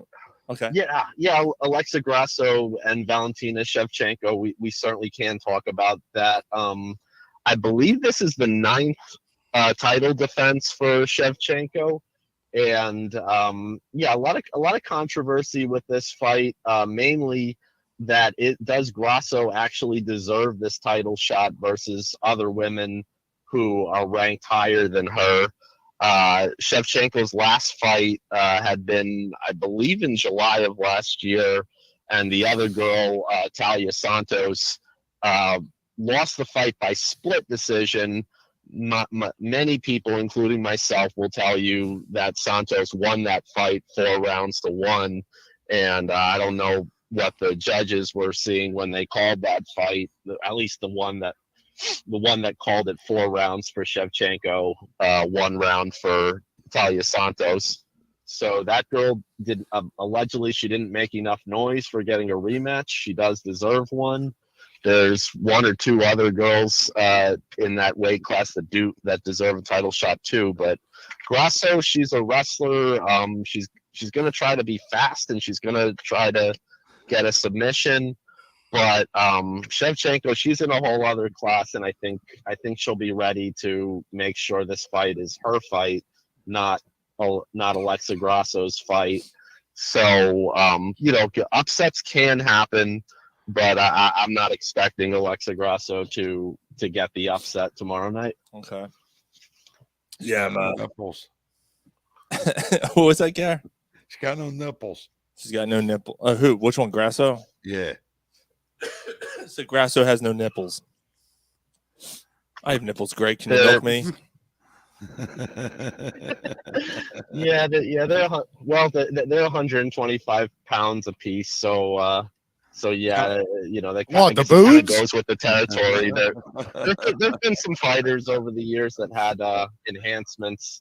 If we to talk about that, some of them it's been to their detriment. Others have. Yeah, we don't talk like that on this show, Mr. Carter. No, we don't. Not at all. Have some respect. What the fuck? Yeah, I'm sorry. Okay. So what are Gary said he's sorry. I guess if they're big enough, they block uppercuts, right? Yeah, I can't. That's not fair. So what, are there any? Talk about advantages, Mike. Yeah. Are there any other fights in this on this card? This is 285, correct? UFC 285. It is 285, Okay. and we've already talked about the two main event fights plus one prelim, and that leaves three other fights on the main card. One of them that's worth talking about quickly. Now, Valentina Shevchenko, traditionally, you're going to find her to be the biggest favorite on any given card that she participates in. Tomorrow, that is not the case. The opening of the main card is going to start with a guy named Bo Nickel, who let me tell you exactly what DraftKings has him as the favorite at this moment. So I got DraftKings open, and his name's Bo. Bo Nickel is Nickel, the negative. He is the negative 1,800 favorite tomorrow night, based on current gambling, and he's a Penn State wrestler, I should add. He should be pretty good at wrestling if he went to Penn State. Yeah, well, was Sandusky there when he learned? He learned from the best, I suppose. Hear no evil, see no evil, feel no evil. Oh gosh, I haven't actually watched this guy fight. This won't just be his He looks like pay-per-view debut. he looks like Carson Wentz, but the only difference is he actually has a job. But wait, his name's really Bo? It's Bo Nickel, yeah. Guaranteed he drives a pickup truck. Could be. Guaranteed. Yeah, it could be. Yeah, he looks. Well, yeah, go ahead. Get Mr. Carter. I'm sorry. Oh, sure. Okay, I didn't want to stop you guys from making jokes. No, we don't do that. Well, I haven't actually seen this guy fight. It's he's only fought 3 times on their UFC like reality show or whatever, Dana White's Contender Series. I haven't seen him, so I'm extremely curious for why the odds are so high for him. What we've seen a lot of in the last year. We just talked about it with Shevchenko and her last fight against Talia Santos. Is we've seen a lot of questionable judges' decisions, and they've got another guy in the UFC. He's not fighting tomorrow, but his name is Paddy Pimblett. He's this guy from Liverpool, England, and he wears a Beatles mop cut in blonde, just to say I'm from Liverpool. And it seems like the league really wants him to be the next Conor McGregor, because in his last fight, it didn't look like he won that fight either, but they still raised his hand. So I guess what I'm saying is that you have to wonder with these negative 1,800 odds for this guy, and the other guys fought 15 times, from a gambling perspective, should you expect that as long as this guy goes the distance, he's going to get awarded the fight, politics, agenda, something like that. Something to keep in mind. So you're saying maybe stay away from this one? I certainly wouldn't, having not researched it close enough, I certainly wouldn't recommend betting big money on it, but look how the other guy's plus 1,000. By that logic, you could bet $10. If the other guy pulls the upset, that's $100 payoff, right? Right. So yeah, just food for thought. I wouldn't bet on Nickel, even though, like I said, maybe Nickel will win the fight on politics. But I can't gamble on my phone in California. But if I was in Pennsylvania, I'd put $10 on the other guy. Gotcha. All right. What what else do you have going on in tomorrow night's fight? A card. There's the last 2 fights on the main card, and in both of them, my advice would be maybe to go with the underdog. In both of them, I believe. Let's see. So first you have Polish fighter Matuez Gamrot facing American Jaylene Turner, not Okay. to be confused with Jolene Turner, who played in the band. Anybody want to fill in the blanks? Sang for the Jolene? band Rainbow. Oh no, No. I wouldn't have guessed that Yeah. one. No, nobody's got any. No Dio. Nobody's gonna do a Dio impression. Hold Rainbow. on. There you go. Stand up and shout. Okay.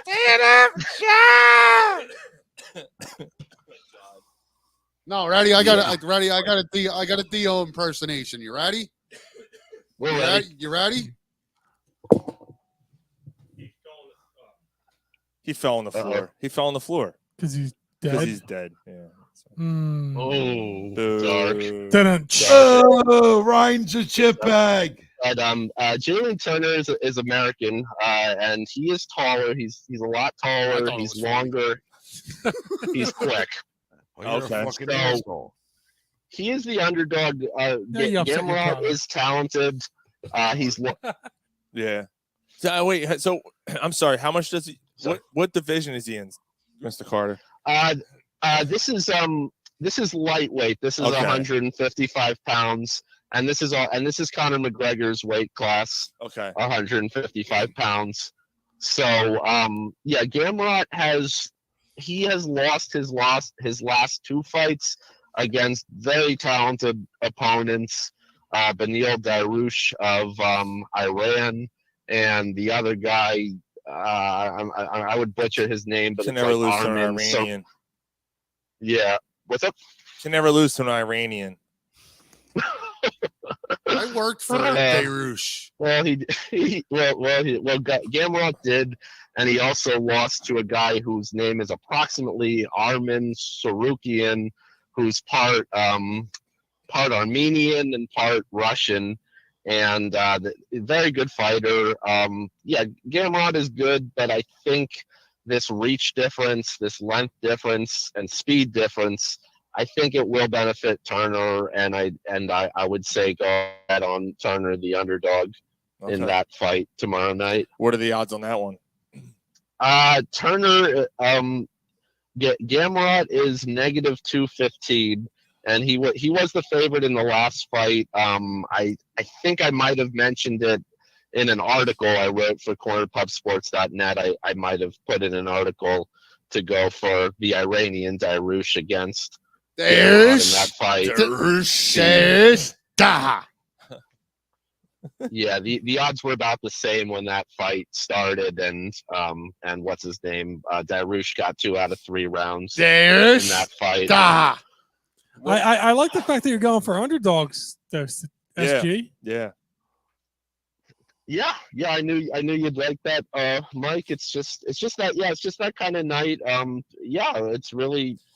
It's mostly about underdogs. It's what's her name? Alexa Grasso is the underdog that I would say put the least faith in her. This one, Jaylene Turner, Jeff Neal in the next fight, and what's his name? Sirogan, the Frenchman. He's an underdog too. But just watch. I think you may see a lot of underdogs win tomorrow night. And I've been doing studies to see how often do favorites win, and it seems to be that out of 50 fights, favorites tend to win 33 to 44 out of every 50 fights. 33 to 44. That's a lot. That's a big difference. Wow. Like you gotta narrow that Yeah, down a little bit. That's there's that doesn't 11 give. Yeah, that doesn't give us anything. That's like 66% or 88%. Yeah, Somewhere between 66 and 88%. 60% of the time it works every time. That doesn't make any sense. I know. Smells like Bigfoot's dick. Yeah, a few months ago, I was trying to calculate if I was wasting time by actually studying fights versus just picking favorites on principle. What Dave Peterson just wrote. He just wrote a bunch of Arabic writing. Just a bunch of Arabic writing on it. What the fuck? So, Mr. Carter, how about a stat that really does matter? Your percentage since you've been making predictions on the show is what? Again, I am separated from my computer at the moment, but I believe I am approximately 73.9%, or 17 for 23. If you listen to all the tapes and you read all the articles that I've submitted, you're gonna find it should come to about 17 for 23, 74%.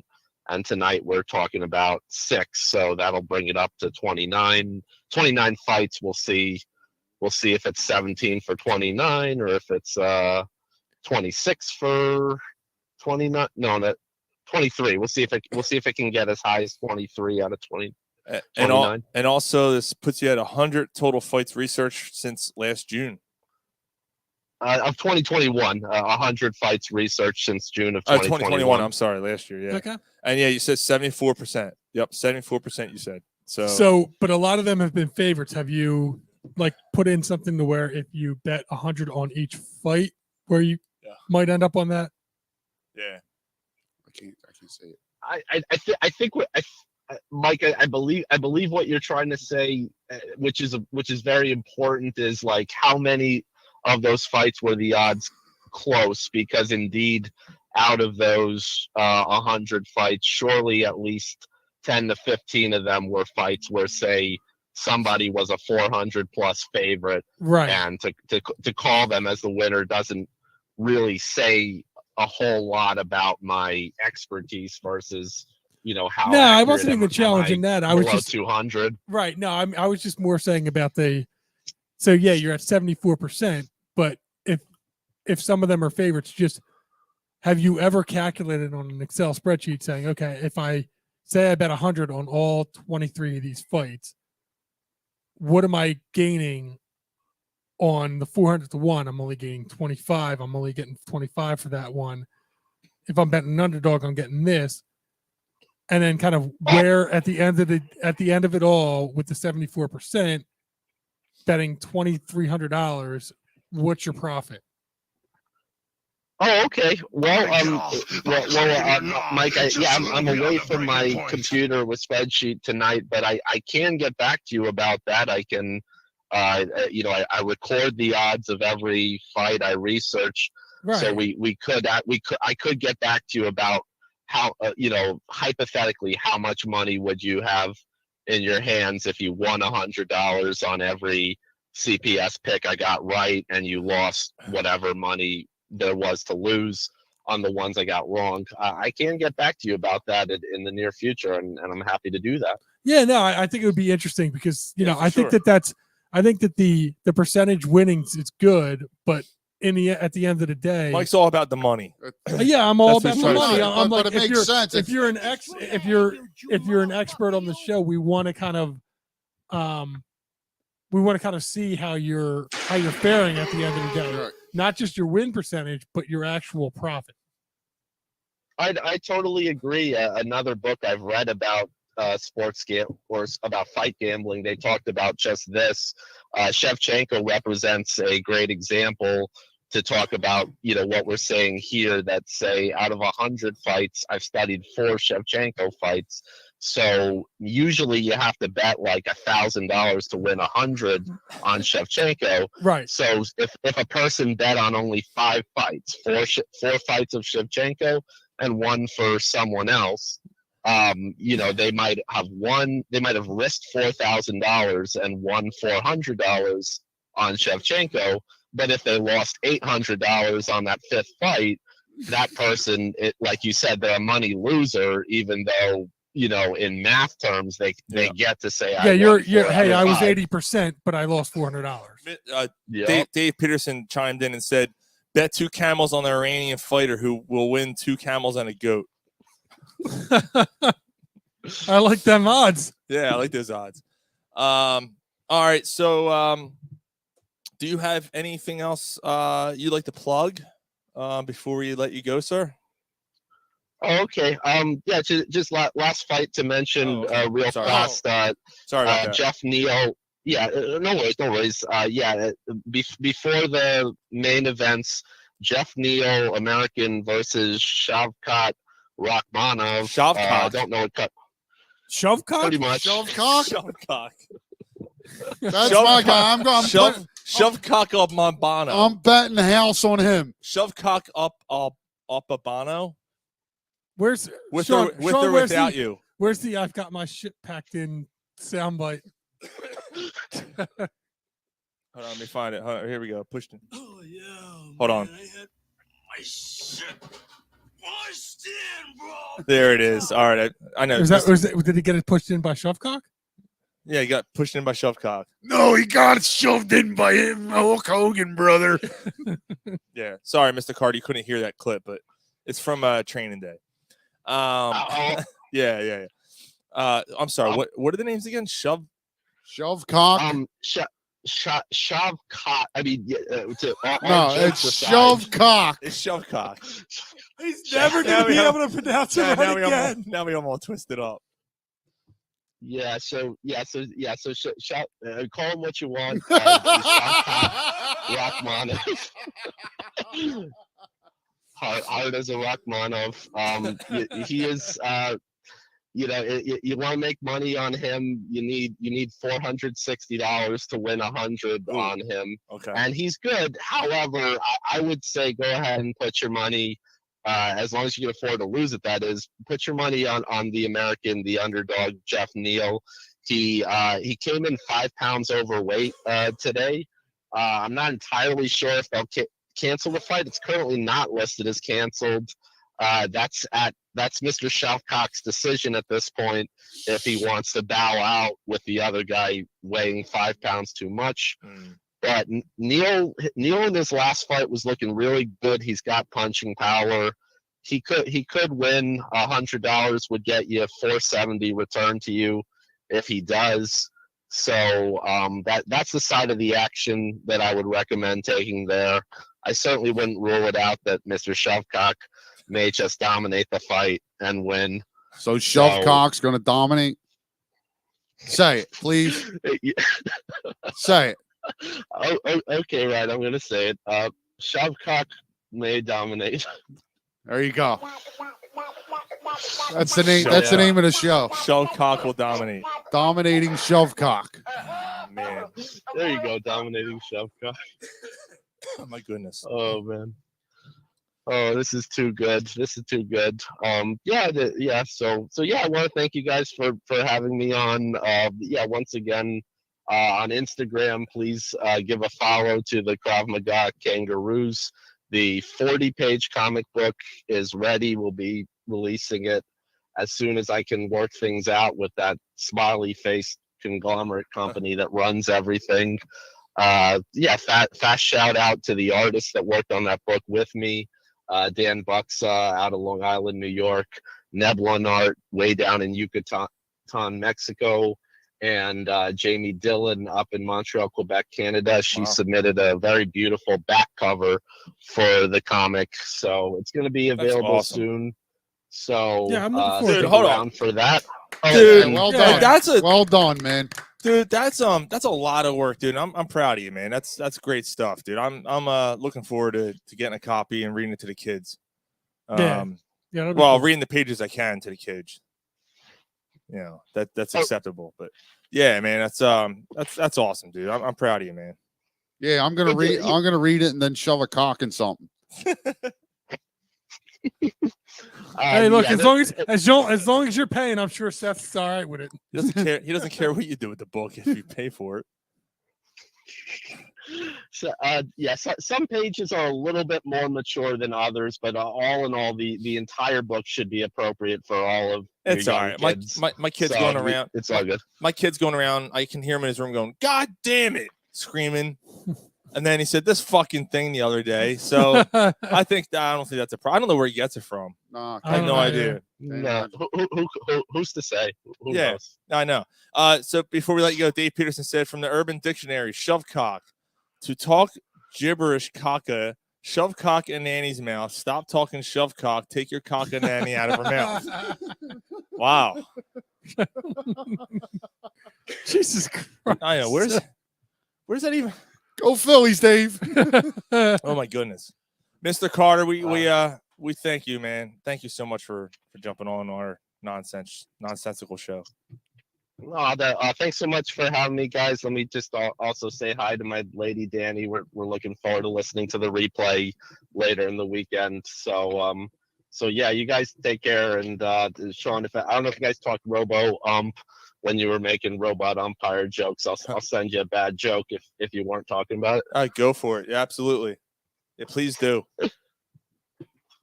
All right. Yeah, right, good. robot umps. All right, SG. Thank you, sir. Thank you so much, man. Take it easy, bud. All right. Take care, guys. All right, brother. All right.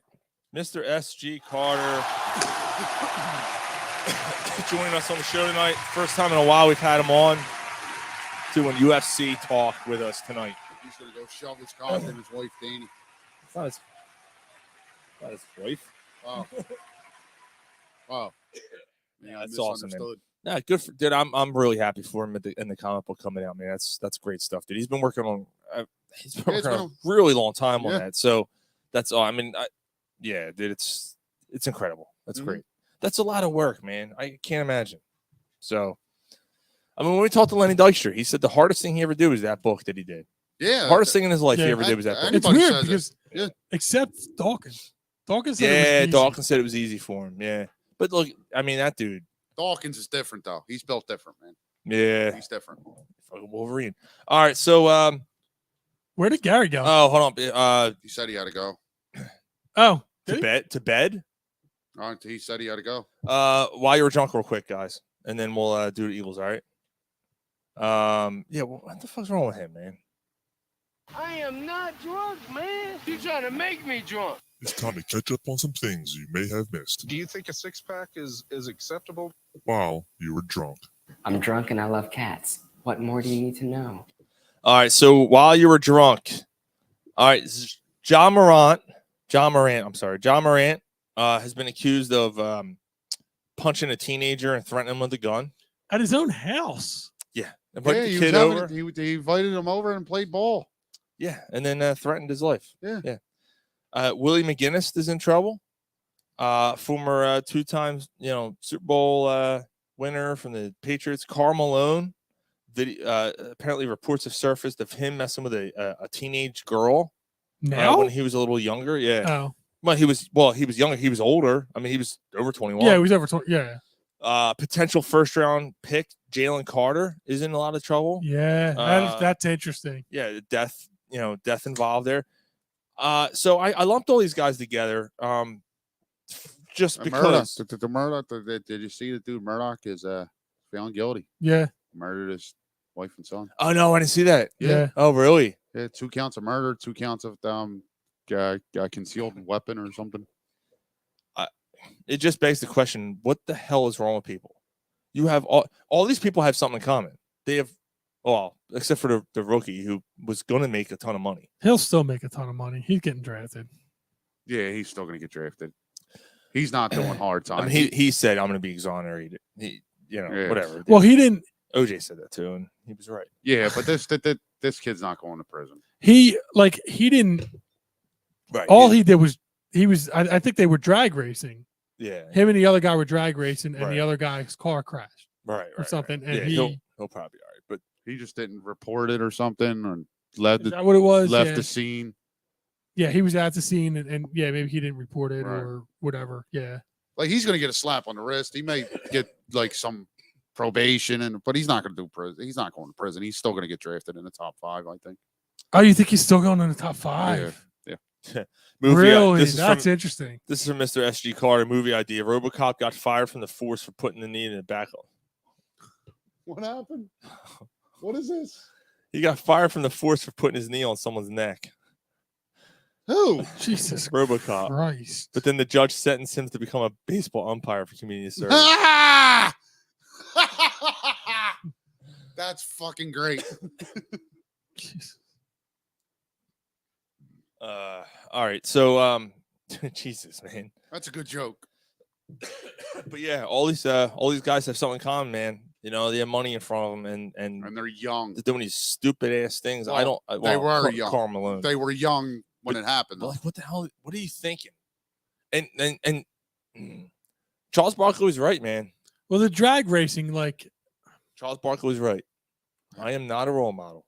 I am Right. not a role model. Right. yeah, You know, and apparently these guys aren't either. And the fact that you're putting yourself in the spotlight, you're supposed to hold you're supposed to hold yourself to a different standard because you are in the spotlight and because people are giving you an opportunity to be in the spotlight. They're basically paying your salary by going to these games and going to these events and movies and whatever. And then you can't behave. You can't put your ego aside to a teenage kid and you can't not. That's what Dude, that's you're why rich. You can't not drink and drive. See, and that's the thing. Like I always felt, like you see this kind of shit over and over and over and over. I always felt, high school, college, whatever. Like one of them that are like, give me a life course. Like especially these guys that are projected to go professional sports. Like you know when they're in high school, if they're projected to be a professional athlete. Give them some life management classes. Mm-hmm. How to live as a millionaire.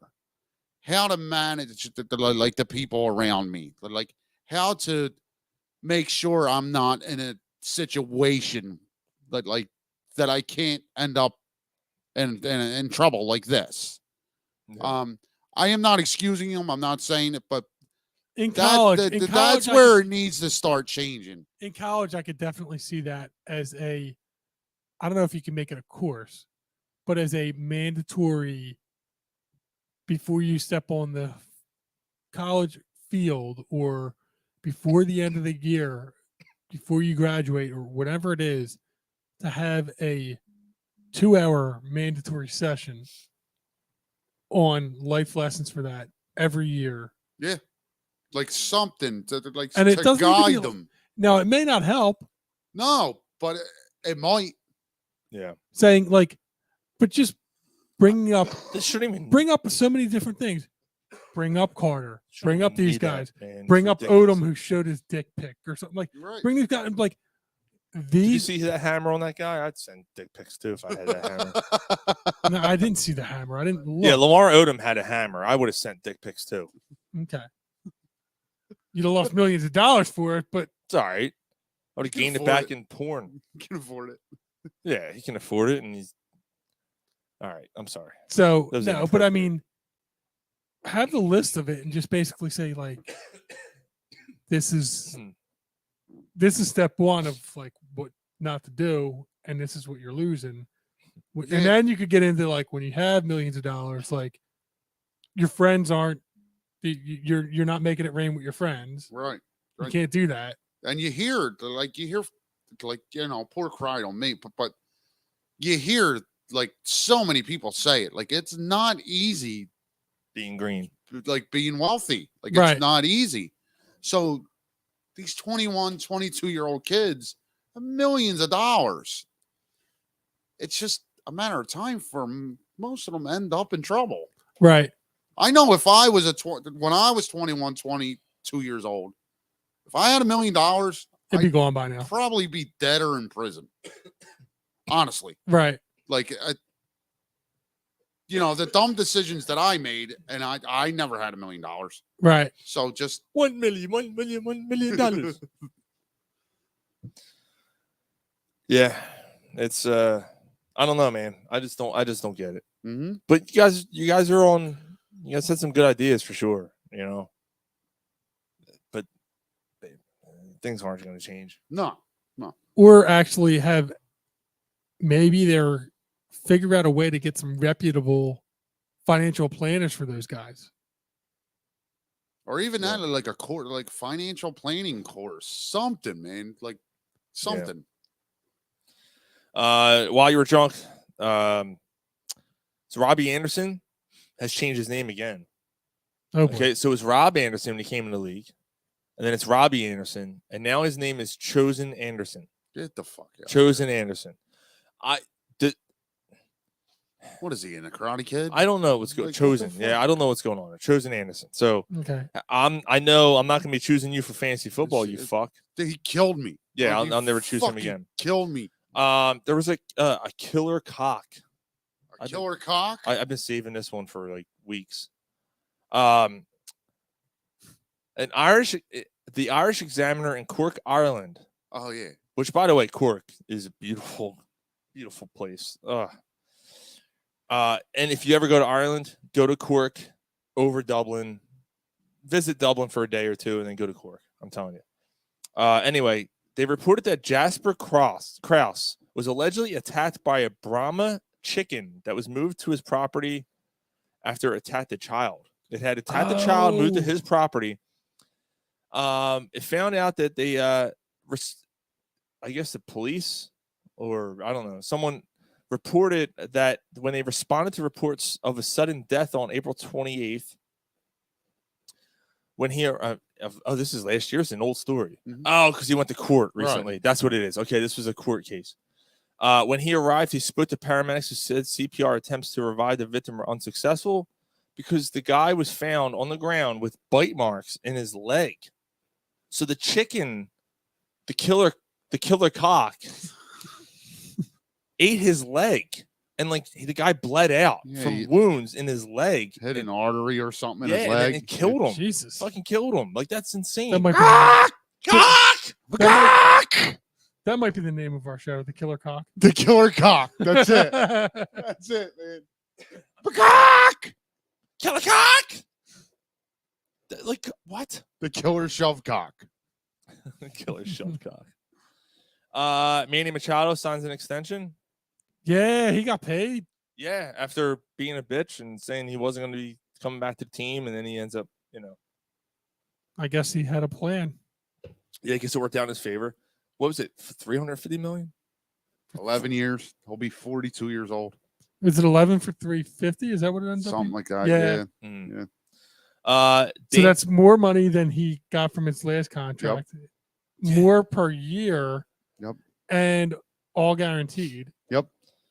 And just remember, he's 2 years older, so he's going to be 2 Yep. years old. Wow. He signed the same year that Bryce Harper did. Thank God. Opted out and got more money Bryce Harper did. than Bryce Harper did. But Thank that's fine. God, though, man. But Bryce, I'm sorry, Bryce is in a better situation here, man. I firmly believe that. Like, Absolutely. San Diego's a small market team. San Diego's kind of stacked, though, dude. All right, well, you know what? We beat them last year. All right. They're going to fall apart, dude. You got too many egos on the team. When you're talking 300 million, is 50 million more going to make that big of a difference? Probably not. Probably not. No. And the pressure You can get the moat in your house now. You fuck. But the pressure that's on that organization too. Apparently, the owner, because of where they finished last year, where it looked at, he made the trade for Soto, the Dodgers. So they're apparently, from what you hear, they're just going to keep spending and spending and spending to try to take over and try to win. Still the Dodgers in that division, man. All right. Well, good luck with that. Damian Lillard scored 71 points this week and then got tested immediately afterwards by the NBA. He was livid. Oh, he should have been. That's ridiculous. Yep. First of all, he has been on a little bit of a tear. Like he's the league's leading scorer. He's going to win the scoring title. That's ridiculous that happened. Oh, he took over the league because it was Doncic and Embiid for a while. That's him. Well, that's 71 points now, I guess. The Los Angeles Clippers playing. So the Los Angeles Clippers had lost in the second highest scoring game ever. I didn't even hear about that. Yeah. Oh yeah, it was the triple overtime game. Once they lost to the Kings. Yeah, it was 174 to 173. Something like that. Wow. Yeah. Then their plane got struck by lightning. So they had a hell of a week. And they got Russell Westbrook. So, the Dukes of Hazzard car was involved in an accident. Why was it being driven? So they made 350 of them. Oh. But this one was signed by all the cast members and used on site, or used on set and everything. So the guy ended up sliding off the road and just crashed into a tree or something. And dude, he demolished that car. You can still see the autographs on the hood. They're on the tree now. Which goes to show you that Confederate doesn't always win. Shut up, dude. And NFL Films is being sued. This is the final while you were drunk, Stuart. I got one too. Yeah, do you? Yeah. Okay. Oh yeah, you do. NFL. I'm sorry, I got distracted by something else. It's an Eagle story. That's fine. I can wait. I forget what the fuck my story was now because I deleted it. Okay. What you got, Mike? So I got the two. I just deleted it. One is NFL. NFL Films. I'm sorry. NFL Films is being sued because apparently, when they were doing their videos and all, they were sharing like lewd pictures and videos of women and storing it and not using the footage, obviously. And they've apparently are being accused of keeping that footage. And yeah, so the 70s were they're now being sued. So Jesus, yeah. They'll be all right. They got plenty of money. He wasn't there, but he might have seen it. No. So the first NFL story Steve is Sable's probably like, "What the fuck, Dad?" The Dan Snyder story where he charged his own team $4.5 million to put the logo on their jet. Yeah, he took $55 million out in loans against his own team. Yeah, he charged royalties and everything against his own team. So that's kind of like setting up it's fraud. A third person like business. Yeah, kind of. He needs to be thrown in jail. I agree. There's been always accusations against him before this, and now this happens. He's always seemed like a sleaze bag. Yeah. But no, and there were Most of the owners are, but Yeah. this one he goes above and beyond here, man. It's embezzlement. They were ranked as there was some ranking that they pulled a bunch of players, and they were a bottom 5 team, along with Jacksonville, Arizona. Actually, did you hear the thing about The Arizona? Chargers. Did you hear the thing about the Arizona Cardinals? Yeah. Apparently they charge the players for food in the which is bullshit. I don't care how much money I don't care how much money you're paying me. I'm coming to the facility. I'm working out. I'm watching film. Whatever. You're feeding me. Absolutely. Right. You give me a hoagie, something, whatever. Arizona. And you suck. And apparently they have like the worst weight room Right. in the league. Like it's not updated or nothing. Yeah, there's like floorboards and shit that are. Well, we already know they have the worst fucking field in the field condition in the goddamn. Yeah. league. So yeah, they were ranked as one of them, Jacksonville and Washington were the 3 of the teams. Oh, and I think there was the Chargers as well. Oh yeah. And then there was one other team. That team doesn't even have a real fan base. Yeah.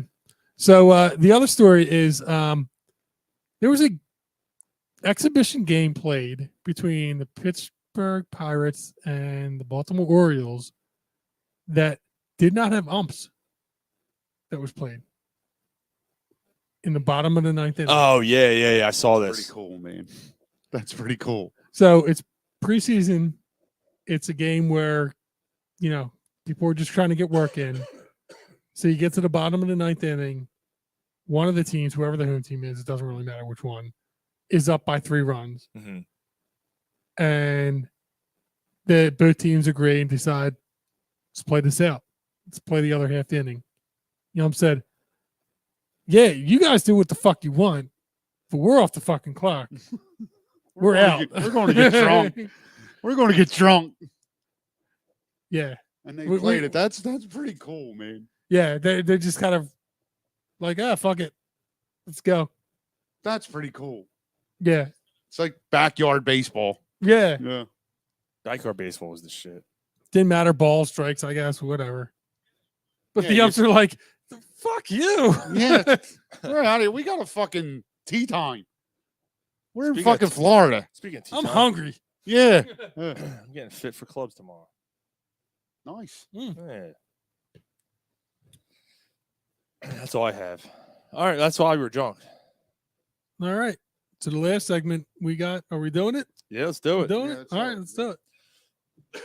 We're talking some Eagles. I'm sorry about the cough, guys. I'm really trying my best here. I'm not sick. There's been something in my throat for the last 3 days. I can't get it out. It's shovecock. Shovecock's in my throat. I cannot get it, and it's like choking me. Like it's literally like I'm gagging on this shit. It's horrible. Make your jokes. Come on, get them over with. It's almost too easy. It's shovecock with Sean. Shovecock. That's the name of the show. All right, so let's do it. So we're talking Eagles.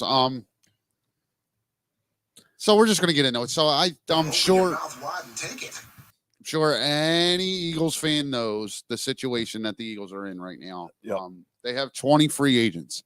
The two when you have this success, you generally end up having Right. It's like it's this is what happens. right. Dave wants to know there's breaking news. Carson Wentz signs with the London Silly Nannies.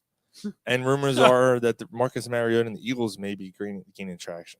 Yeah, I'm all right with Mariota I'd coming be in here fine as a with- backup. You know, absolutely. that makes a lot of little sense. bit of sense because he's a running type Right. It'd make a athletic ton of quarterback that would kind of fit the mold of a Hurts. Yeah, Okay. I'm completely fine with Mariota being a backup quarterback. Yep, 100%. I'd rather him than Minshew. I agree. Yeah. I agree. Yep. So when you hear that the Eagles have 20 free agents, it's like, all right, we got some work to do. But the names on the list, wow. When you see it on paper, I know a lot of them. It's fucking concerning, man. It really is. I can name 10 of them right off the top Right. of my head. I'm sure we all can. But again, when you sit down and just read it, it's like, what the fuck, man? What are they going to do? Right. And their cap situation is not great, and they No. got to pay Hurts. Right. So it's going to be hard to be viable if you, in my opinion, over the next year or two. But anyway, so yeah, we got plenty of time to talk about that. When you have Hurts, Right. and you should still be the favorite in the NFC. But anyway, go on. So I'm going to start with the least important ones and work my way up the list. And what are we doing here? Are we doing a stay or go? Might as well, right? All right. Yeah. All right. So Yep. Marcus Epps, go. Okay. He can go. Garner Minshew, Go. He can go. Tyree Jackson. He can go. What's he do? He's the wide receiver, right? No, he's the third tight end. He's a big body dude. You know what? Whatever. He probably He's not going to make that much. No, he can probably come back. Either way, I'm indifferent on him. Yeah. He's replaceable. Yeah. Dave Peterson said Garner Minshew could shove cock. Yeah, well done. There you go. The first big one, Chauncey Gardner-Johnson. He has to stay. CJ Gardner-Johnson has to stay. He has to Agreed? Agreed? Yeah, they said that they're going to keep him. Yeah, see, but what concerns me with that is part of the reason why he made a fuss in New Orleans is because he didn't want to be franchised. He's going to be franchised here. I think that's the only way he stays. He'll have it. I think they're going to try and work out a deal with him, though. Yeah, he's staying. I don't think there's any. Backload it. There's like, no doubt in my mind right. that he's here next You year. backload the contract or something. Yeah. Like give You us work this, something out. give us this year, and you'll get paid. Like Mike's It's got not- no, it's not actually Mike's gonna- got an article coming on cornerpodsports.net this weekend. It's actually not going to be easy to backload a contract when you have because of guaranteed money and shit. I know. well, because you're not even paying Hurts yet. Wait until Right. you have to pay Hurts. Right. But Right. anyway, Rick Lovato. keep him. Yeah, He's cheap. Yeah, fine, bring him back. Miles Sanders. He goes. I think he's gone. Yeah, so do I. And I want to say something about the Miles Sanders people. I've seen a lot of it. He did this, he did that, he did this, he had a career year on a contract year. Right, and running backs are And he didn't play in the he are didn't- dimes he a dozen. He's didn't, gonna he didn't do want, anything in the playoffs. no, He didn't do anything the last 5, 6, like including the playoffs, the last 5, 6 weeks. he's going to want a lot of money, and he's not going to get it here. Right. Give me Right. a Damian Harris for $5 million a year, and Miles Sanders replaced. Draft somebody.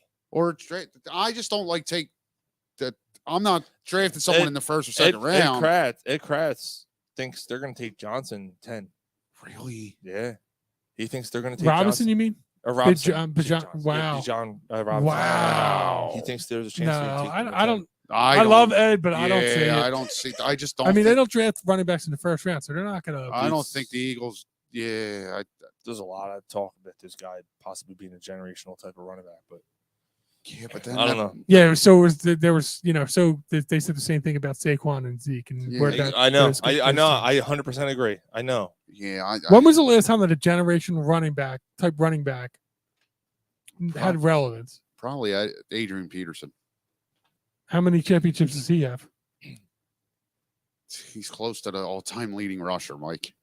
I hear you, but Like in this day and age, how many championships? but a running back isn't the Derrick guy. Henry's fantastic too, but how many championships does he have? But it was a good pick.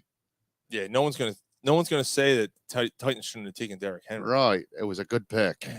The guy- running back the guy is not the changes guy the that game. gets you the championship, man. Right, but he's a top 10 pick. I understand that, Mike, but so Derrick Henry wasn't a good pick? Who He else was a would have good pick. Who else would the Titans taken? That's Right. That's the other question. Football's different. Football's different, man. It's a lot more is riding. Now on you get the number 10 the rest of the team. and you got the running back there and Jalen Carter's there. Oh, then you well, have to go yeah. Jalen Carter. Right. I don't care what Robinson does for 10 See, years. I got 5 guys in the draft that I'm taking. There's like 5 defensive ends, Like I agree. and there's 3 or 4 corners that I'm taking My- before I take the I Giants. agree. There is no chance in hell I'm picking a running back at number 10.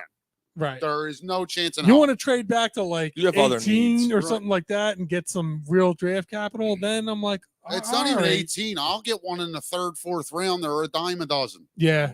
You know what I mean? If he's sitting there at 31, then I'm like, all right, yeah, right, I'm in. right, because of the value of the pick. But he Right. won't be. Right. He won't be Right. there. By then. All right, so Because the idiot Cowboys are going to replace Zeke with him. Well, Pollard's out too, so well, I read something today that they're if they can't work something out, they're going to franchise him. Pollard. Well, yeah, but that's what I'm saying. Pollard's hurt. Yeah, but they're keeping him. So I mean, oh yeah, they should be keeping him, but he ain't gonna be playing for at least half the year. You franchise They can't afford Zeke, man. They got to figure. The next one, Zach Pascal. Whatever. You know what? I'll tell you what. I think he's I a think- valuable I think Because he's guy. keep him. there's a guy on your list that they're gonna let go, and I think they're gonna keep Pascal. I'm okay keeping him. Quez is gone, and they keep Pascal. Okay. I'm all right with that, though. I think Pascal does a lot of the little things that help you win games. Mhm. Yeah, the blocking and it's probably play special teams. I don't know. Boston Scott. If Miles Sanders is going and you draft a running back, I'm all I right think bringing you him back. Keep him. I'm all right bringing him back. I think you keep him. I don't think he's going to cost a ton. Right. I mean, this year he made 1.7. It's a league minimum. I'll bring him. Is 1.7 the league minimum? That's around that. You might get 3. Okay. I'm okay with Like that. he's not hurting your cap. No, Not- Yeah, not enough I'm to. all right with that. Linval Joseph. You gotta keep. I know we're like looking at Sue and Joseph and saying that they could both go. I think you got to keep one of them. Yeah, I think. Yeah, you got to keep one of them for depth purposes, especially because Jordan Davis wasn't able to stay healthy this year. And another guy that's on the list. Yeah, I think you got to keep one of them. I would rather keep Joseph because he's younger than Right. Sue, so I'd rather keep Joseph. Okay, so the next did Mike. All right. I mean, I wasn't thinking that, but okay, I'll go with you guys. All right, so the next one's then Dominican Sue, so he's going. Right. Yeah, I'm fine with that. All right. Can't do anything. If you ask me, this is a guy they have to keep. They have to. TJ Edwards. Yeah, you don't want to lose. You don't want to lose your leading tackle and linebacker, because there's another guy on the list that I'm fine with letting go. That's a linebacker. I know who you're talking about. Yeah, and then you have him, and then you can slide But into can Kobe you- Demon. Yeah. Can you afford to keep all these guys? Yeah, I mean, I'm keeping what 3 so far. And we've kept Linval Joseph, Boston Scott, and Yeah. Zach Pascal. Yeah, none of them are. None of those guys are. No. Right. So, Gardner Johnson, you're going to have to pay. That's the only one so far, I guess. Right. Yeah. And TJ TJ Edwards. Edwards, you're going to have to pay. So if you keep him and Johnson, you're going to have to pay one of them. Now, TJ Edwards is not going to get a monster. I'm sorry, did you say Johnson? I stuck my big black Johnson right down his goddamn. It's Joseph, not Johnson, by the way. Okay. No. Lindell. Yeah, Joseph. but Gardner talking about Johnson. Gardner Oh, Johnson. Gardner Johnson. I'm sorry. Like that. Like with him and TJ Edwards, How much you're fucking- going to have to pay fucking one of black them. and whiskey's in this. Yeah. So, but you can't let TJ Edwards go, yeah. especially because this guy's got to go, Kaiser White. Right. Okay. Andre Dillard. Go. Yeah, he's got to go. I mean, not gotta go, but he probably goes. He probably gets a contract. He probably is going to get a chance to start somewhere. Isaac Salmao. Go. He's going. He's going to make too much money. Yeah, he's going to want too much. I think you got to let him go. I think you hold off. I think you wait. See what Jason Kelsey's going to do. If Jason Kelsey retires, you keep him so you could, and then you got I'd love to, but Cam Jurgens. Right. I'd love to, but But if Jason Kelsey stays, Salmao goes and Cam Jurgens plays. That's true because that money comes guard. off. His money comes off the book if he retires. And so. Jason Kelsey's due $9 million. Kelsey's going to make a decision soon. It's got to come before free agency. Is Kelsey? So Kelsey's on the book for $9 million. Yes. And he decides whether or not he returns for the $9 million. Right. That helps a little bit. Can you give? Yeah, but you know what? Can you give the $9 million to Malu? Is that going to be enough? Might not be, man. I don't think so. All right, moving on. Yeah, I don't know. I would say, I think both of them go. You think Salmao makes more than $9 million a year? Salmao is a really good lineman, man. He's a really good lineman. I don't know. I think they let both of them go. Just seems like a lot. Salmao and Diller. It's a lot of depth you're losing on the line, man. And Kelsey. Seems like a lot. So wait, Kelsey retires and you're letting both of these guys go? Yeah. Wow. I don't know what you do. Yeah, I don't if know. Kelsey retires, You got to try to keep Salmao. You can't let Salmao go. Yeah, I agree with you. I don't know what else can you do there. Right, like that's a necessity where you got to spend money. Yeah. Well, I mean, I love the line, but that's the most important part of this fucking team. To be honest with you. See, this is where it gets like. But there's only so much money, right? And this is where it gets. How are they viable, man? Next year, like. Because all right, so go through the rest of the list because there's James Bradbury gone. He's gone. It's unless you trade Darius Slay, right? One which of them I gone. prefer. I think Bradbury's the better corner. I like the thought process of getting, if they're all things equal and they're at least similar in value. I still think I like Slay a little bit more, but if you can get a 3rd round pick and sign Bradbury, that's a lot more value. You're getting a 3rd round pick. You're getting that off the books and replacing it with. Then I'm okay. So Bradbury's 30. Slay's probably like 32. 32. And Darius Slay. And we signed Slay when he was 30. And Slay's do a lot of money. Come on, stupid. Yeah, he's 32. Man. So you're losing one of those two. Yeah. Okay. Right now, I don't think that you get to trade Bradbury or you don't get to trade Slay. So I'm saying that you lose Bradbury. Okay. I mean, you're not keeping them both. Yeah, for the time being, I say they keep Slay and Bradbury's going. Okay. Here's another. Well, we just talked about Jason Kelsey. Here's another one. There's no way he's an Eagle next year. Javon Hargrave. No, I thought that he was. No, he's the one that I'm keeping. I think he's gone. There's no way, man. The Bears are going to give him $17 million a year, and he's like the 3rd best free agent right out there on the list. The Bears are going to give him so much money. There's no way he's. See, that's why when you're saying the 3 offensive linemen, I think you have to keep Hargrave. I think Hargraves is priority number 1. No, what? No, Mike, I completely Here's the disagree. Here's the thing, completely disagree. If you got a franchise quarterback that you're going to sign, you have to keep some of that line intact to protect them. You have to. If Kelsey retires, you can't let them both. Right. Yeah, if Kelsey retires, you can't let them all go. If Kelsey's back. But you're getting rid of Fletcher Cox, too. If Kelsey's back, though, if Kelsey comes back, I think they keep Hargrave. You can't lose both of those guys, right? You can't lose both of those tackles. Who, Hargrave and Cox? Yeah. See, that's where I'm a little off. Like, I think there's no chance Javon Hargrave's back. I think they keep Fletcher Cox. See, I was the opposite. I think that Hargraves is a lot younger. And He is, but he's a lot more expensive. I'm letting Cox go, man. I know he's a little less money than Hargrave is, but it's dude. You think about it, it's not a little less. it's Javon Hargrave's going to get offered like $6 million less, right? Like, $5 million less. Yeah, Javon Hargrave's going to get offered like Fletcher Cox is going to get paid too. But you might have the opportunity to bring him back on a team-friendly deal. You just did that last year. He's not taking a team-friendly deal. I hear you. It sucks. Fuck. Brandon Graham. Go on. No.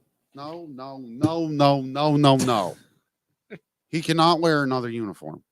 He made the most important play in fucking Eagles history. I hear you. Revisionist, you can't. I hear you, but we had this conversation. Actually, you weren't on the show. That's right. He wasn't on the show a couple weeks ago. It's a business. We had this conversation, and as much as I want to see him stay here for nostalgic purposes and for productive purposes, he was really good last year. Yeah. To make some of these decisions that you have to make, I think he's gone. I hate to say it. I don't know if you can keep him. You hate to end up like the Phillies. Yeah, I don't think you can. Where keep you him. held on to Rollins and Utley and Howard. See, but that's for too long. that's where you're like, that's a difference. Like you're sitting here, you're saying, let Hargraves go. All right, so keep Cox like this and that. All right, like so you're willing to let Graham go. The legends walk and keep Hargrave. Yeah, that's a better business decision. I agree with you. I do agree with you. So you let Brandon Graham, you let Fletcher Cox walk, and you focus on signing Javon Hargrave. Yes, that's a better business move. I get it. And when we it's were just talking, gonna be so fucking hard to see both of them It guys. In a sucks. different when we were uniform. talking about, we were saying Kelsey goes, Brandon Graham goes, and you're able to sign Bradbury and CJ Garner-Johnson. That's the way we were talking about it 2 weeks that's ago. right. Yeah, But the more, who knows what's going to happen? Who knows? Yeah, that's so the last two on the list. Robert Quinn, fuck him. God, he Waste was his nothing. fucking space. yeah, that was a waste of a pick. And Yeah. Fletcher Cox. Yeah, I'm fine with letting Cox go. JKD. Dude, Yeah, there's two guys. just let the Cox go. Well, I don't want to do it, but there's He doesn't do anything for me. the one guy. I mean, Howie Roseman already said, and that's the way it should be. This is Jason Kelsey's timeline. If he's not retiring, he's an Eagle. especially if he's already signed for $9 million. All right. I mean, Right, if he wants to come back for right. like I'm okay with him coming back for $9 million. Yep. The one that's going to hurt the most, man, is Brandon Green. Yes, I agree with that. That's going to fucking hurt. Yeah, if he goes, he's a good dude, good locker room leader. But you it's the signed- smart. It's the you smart. signed. If you let him and you I'll let tell you him what, and Fletcher though. Cox walk, and you can sign Javon Hargrave. I'll tell you what, But though, you if there's anybody, you signed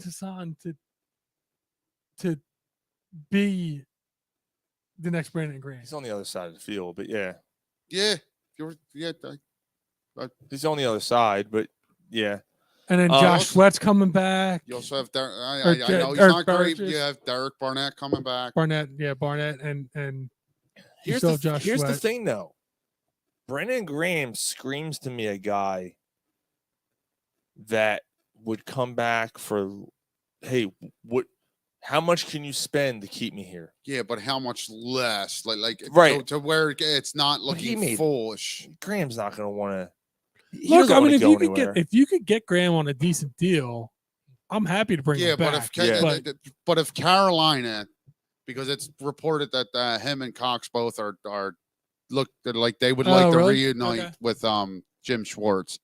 If Carolina offers Brandon Graham a 3-year, I don't know, $36 million deal, the Eagles can't do that, man. Like, Right. they can't even come That would be- close, that would be and it would be stupid. foolish for him not to take it. And it'd be stupid for the Eagles to match that. Right.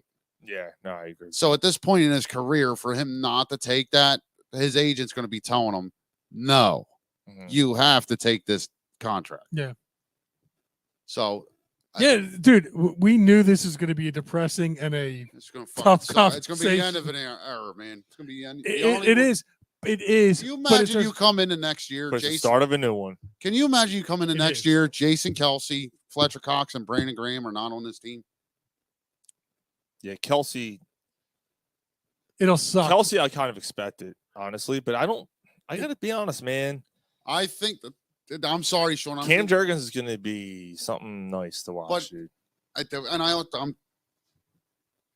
think if Jason Kelsey was retiring, you would have already known. I think the fact that the decision's taken this long means he's coming back. And Jason Mays just said this was going to happen whether win or lose. Win or lose that Super Bowl. Well, of course, yeah. Yeah, We but it would have knew. been all right if they would. It would have felt a little better if they won. No, it wouldn't. Yeah, it would.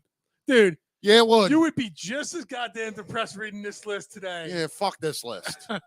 You can have it, Mike. But he said it just sucks that it's a loss. Yeah, It does. And then, real quick before we call it a show, we've been on it for 2.5. The new hires. No boy. Let's start with offense. The Eagles' offensive coordinator is now Brian Johnson. You put your left foot in. You put your left foot out. You play hokey pokey. And you shit out proud. Andy Dynamite. So wait. So we went from the Eagles offensive coordinator. We just completely skipped over AC/DC and went to Jim Brewer. Fire. Is that what we did? Yep. Okay. Yep. Fire.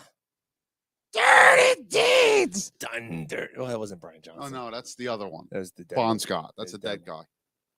For those about to rock, we salute you. Fire. For those to shove a cock, we suck you. Fucker right in the pussy. Brian Johnson's new offensive coordinator. Great. I was all about this. It's fine. I have no problem. Jason said, and next week, are out next week due to being too hoarse. I'm sorry. Too what? Too hoarse. Yeah. So I was all about this. Quarterbacks coach last year, quarterbacks coach the year before that. Jalen Hurts basically said he was a big reason why he became. He's advocated for him. So Yeah, big time. This was Jalen Hurts. He's been with Jalen Hurts for a while now. He was with him a little bit in college. And actually, when Brian Johnson played football, Jalen Hurts' father coached him With his fucking hat. And that fucking little Jeff cap on. So his tank top. I think it's the right hire. Like it was,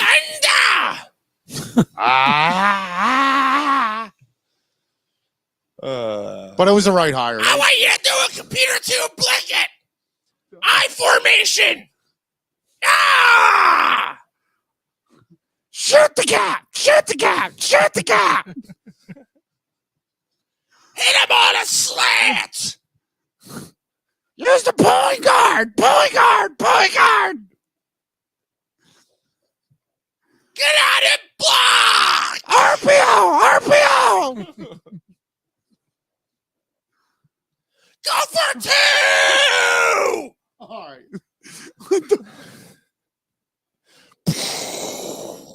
He's right. You're not going to have voices tomorrow. My throat's already sore. I'm not even trying. Who's about the cock? Just a gunshot. The bullet. All right. Oh Christ. But the defensive coordinator position, Sean Desai has been hired as the the wife has demanded I shut this off. Sean Desai is now the defensive coordinator of the Philadelphia Eagles. Should I start? Yeah, I think I hate it. I absolutely hate it. I hate this move. I hate the hire. I think out of all the coordinators, I would have much rather gone on with a college coordinator, someone who's unproven, who I wouldn't have known anything about. The fact that this guy has a track record, and his track record sucks, bothers me. He is very look. This town. It's easy to say this about a defensive coordinator because when's the last good defensive coordinator we liked? Probably Jim Johnson, right? And that's now going on 10 years.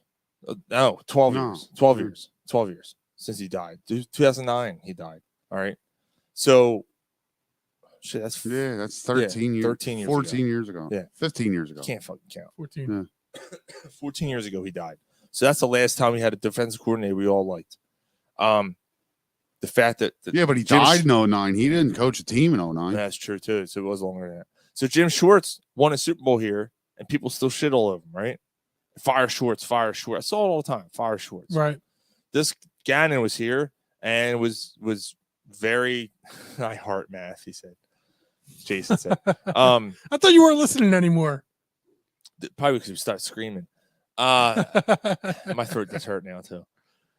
So Gannon has the number 1 defense in the league last year.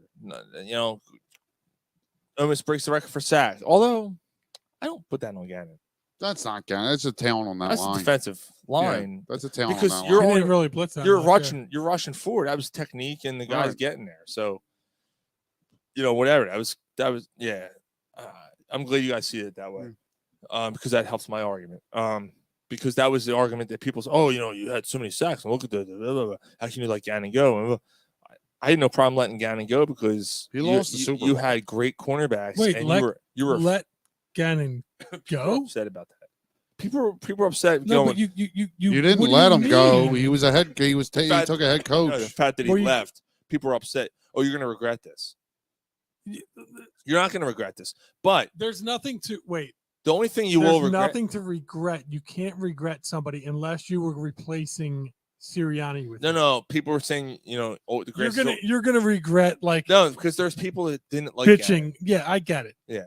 I get it. And I was one that said good riddance to him. Mhm. But you could say that you're gonna miss him, but I think you you're can't taking a regret step it. backwards with John Desai.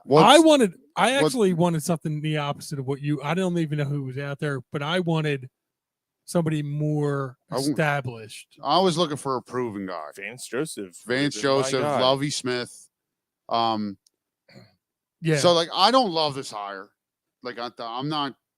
He was 31st in the league in calling blitzes last year. This guy. He didn't coach the defense last year in Seattle. He was a D-backs coach and an assistant head coach. Last year? Yeah. All right. Well, that defense. The year you're okay. talking about is 21 in Chicago. Okay. All right. But Chicago had no talent. Now, I'm not that you know what I mean? I'm not saying that's not his pedigree. It does seem like they hired a guy to where not much is going to change. So basically what you're trying to tell me. Fuck you! I'm trying to help you, motherfucker. Now, Listen to what I'm saying. Now maybe Gannon did get him that far, and maybe on a better field, there's a different game that's played in the Super Bowl. Nah, still he didn't try to. He didn't adjust. He didn't He didn't do anything. No, he didn't You're playing adjust, 10 right. yards off of Juju Right, Smith-Schuster. he You're didn't- scared of Juju. He didn't do anything. You're scared of fucking So Tony. So it does seem like a hire to where like I said, where okay, let's do this because not much will change. But at the same time, I'm trusting Howie here. He's earned that. I hear you. You know what I mean? understand. He's earned that. I don't love the hire. I think that, and it's not even because not much is going to change. Even if they brought in a veteran guy where much wasn't going to change, I would have loved Lovie Smith, man. I really would have. I would have been good with that. I know you may not have had him for that many years, but I would have been good with having a proven guy that's been through it. I feel like that's what this. That's I what feel they like it's a need. young staff, and I Right. feel like they need. There's a still veteran. not a guy on this staff that can tell Nick, no, that doesn't work. You can't do that. Now, granted, Nick's looked like he's turned into a good coach. Right. Yeah, I'm not a knock against Nick, but I feel like I feel like in the Super Bowl we got out coached Absolutely. especially on the defensive end. Absolutely. And And I if you had a feel like veteran you had a guy on the veteran. staff, Yeah, and I don't know if a college guy or this guy is going to be a guy that doesn't look like a deer in the Right. headlights against Yep. a completely good agree. offensive coordinator. Completely agree, Mike. Completely agree. But I'm holding out hope. I'm trusting Howie. He's earned that. So Yeah. Do you think Howie made the hire, or do you think it was Lurie? I think it was Nick, honestly. You think Sirianni? Yes. I did. Well, I think it was a combined effort. I don't think it was Nick saying, hire this guy, hire this guy. I think it was Nick saying, I like this guy. I want to keep things status quo. Okay. Yeah, I mean, I've come down a little bit from my outrage. You were doubt not cloud happy at first. No, I'm because he was the guy who I looked on that list and went, nope, I don't want him. I don't want this guy. Out of everybody else, I'm like, that's the guy that I hope they don't hire, and they did. And I'm like, God damn! As soon as I saw him, like, I was so pissed. Talked about it with a guy at work, and he was trying to talk me off a ledge, and then he came back the next day and went, yeah, I was reading a little more on it. I'm kind of with you. But he's like, I don't like this. They had to have seen something. Like they like because he's a nice guy. You know what? Here's the thing. No. I know.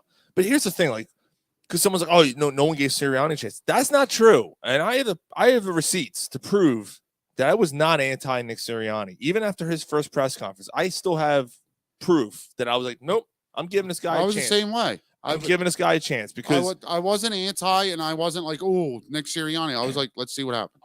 I was like, hey, this guy was looked at as one of the bright young minds in the league. I'm gonna judge character here. We just won a Super Bowl and blah blah blah. And then there's some dope on fucking Twitter and Facebook who anytime he needs a chance to be negative, he's gonna jump on it. I'm not gonna mention his name.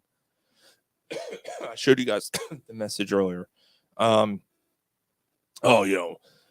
idiots running it. I'm like, they just won a Super Bowl and they went to another one this year. Like, what do you fucking idiots? Oh, they're cut from the same cloth. I'm like, when I said that, the response about the Super Bowl, he's like, whatever. I'm like, well, no, it's not fucking whatever. Is he an Eagles fan? I don't know what he is. Oh, I think he's an old curmudgeon.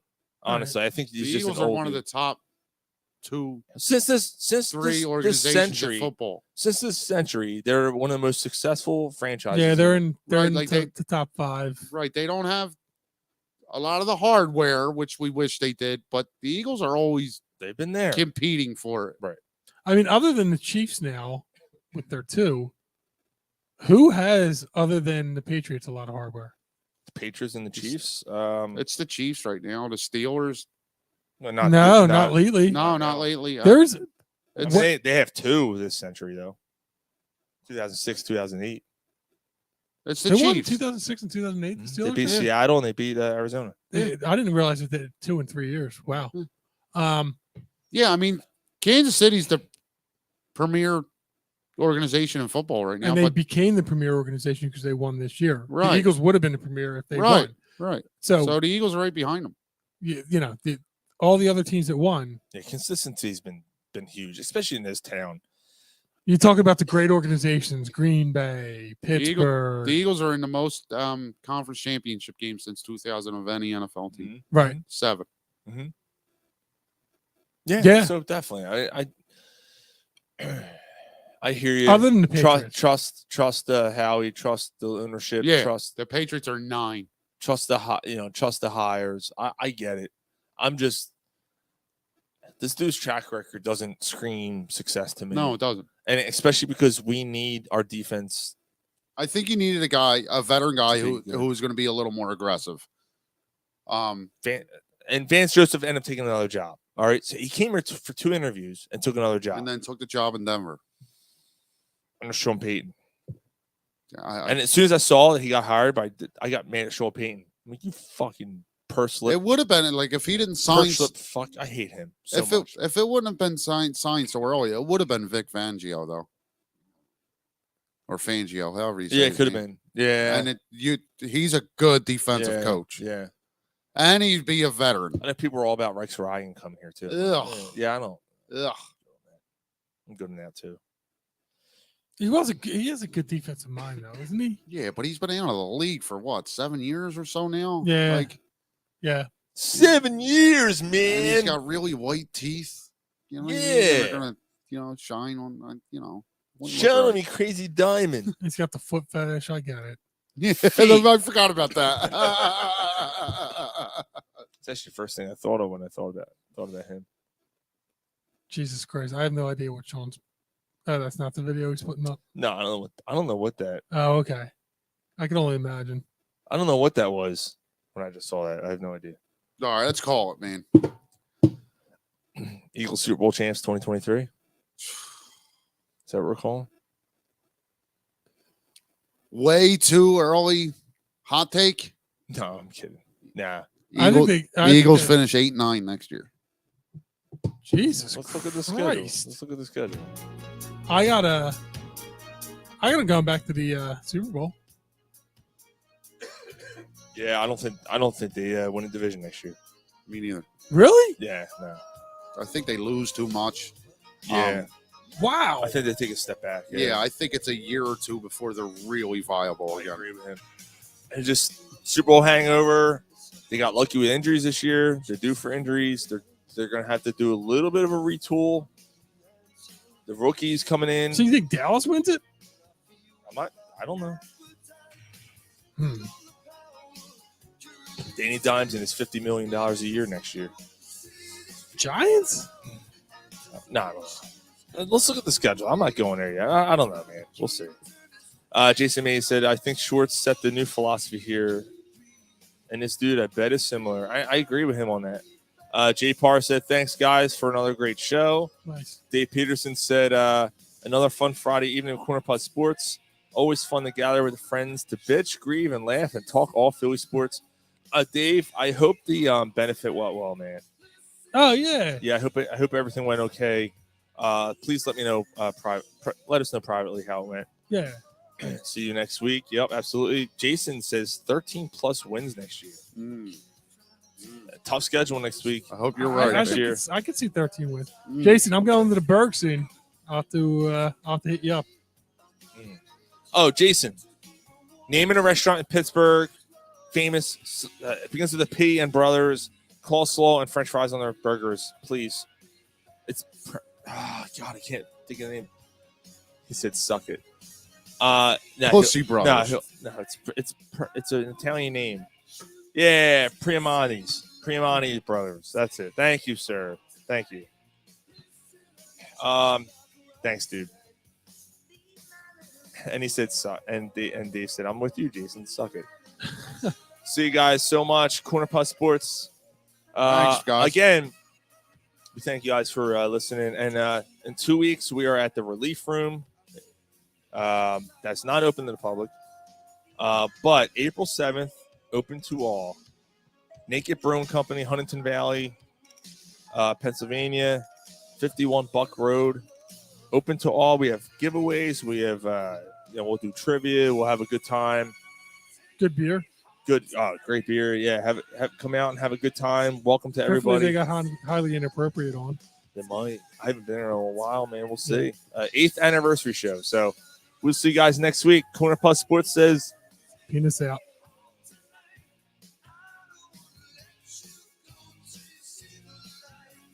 All right. We'll see you guys. Everyone watching live, thank you so much. We really appreciate it. If it wasn't for you guys, I don't know if we'd still be doing this, to be honest with you. So thank you guys. All right. We'll see you guys next week. Later, you fucks. Later, you what?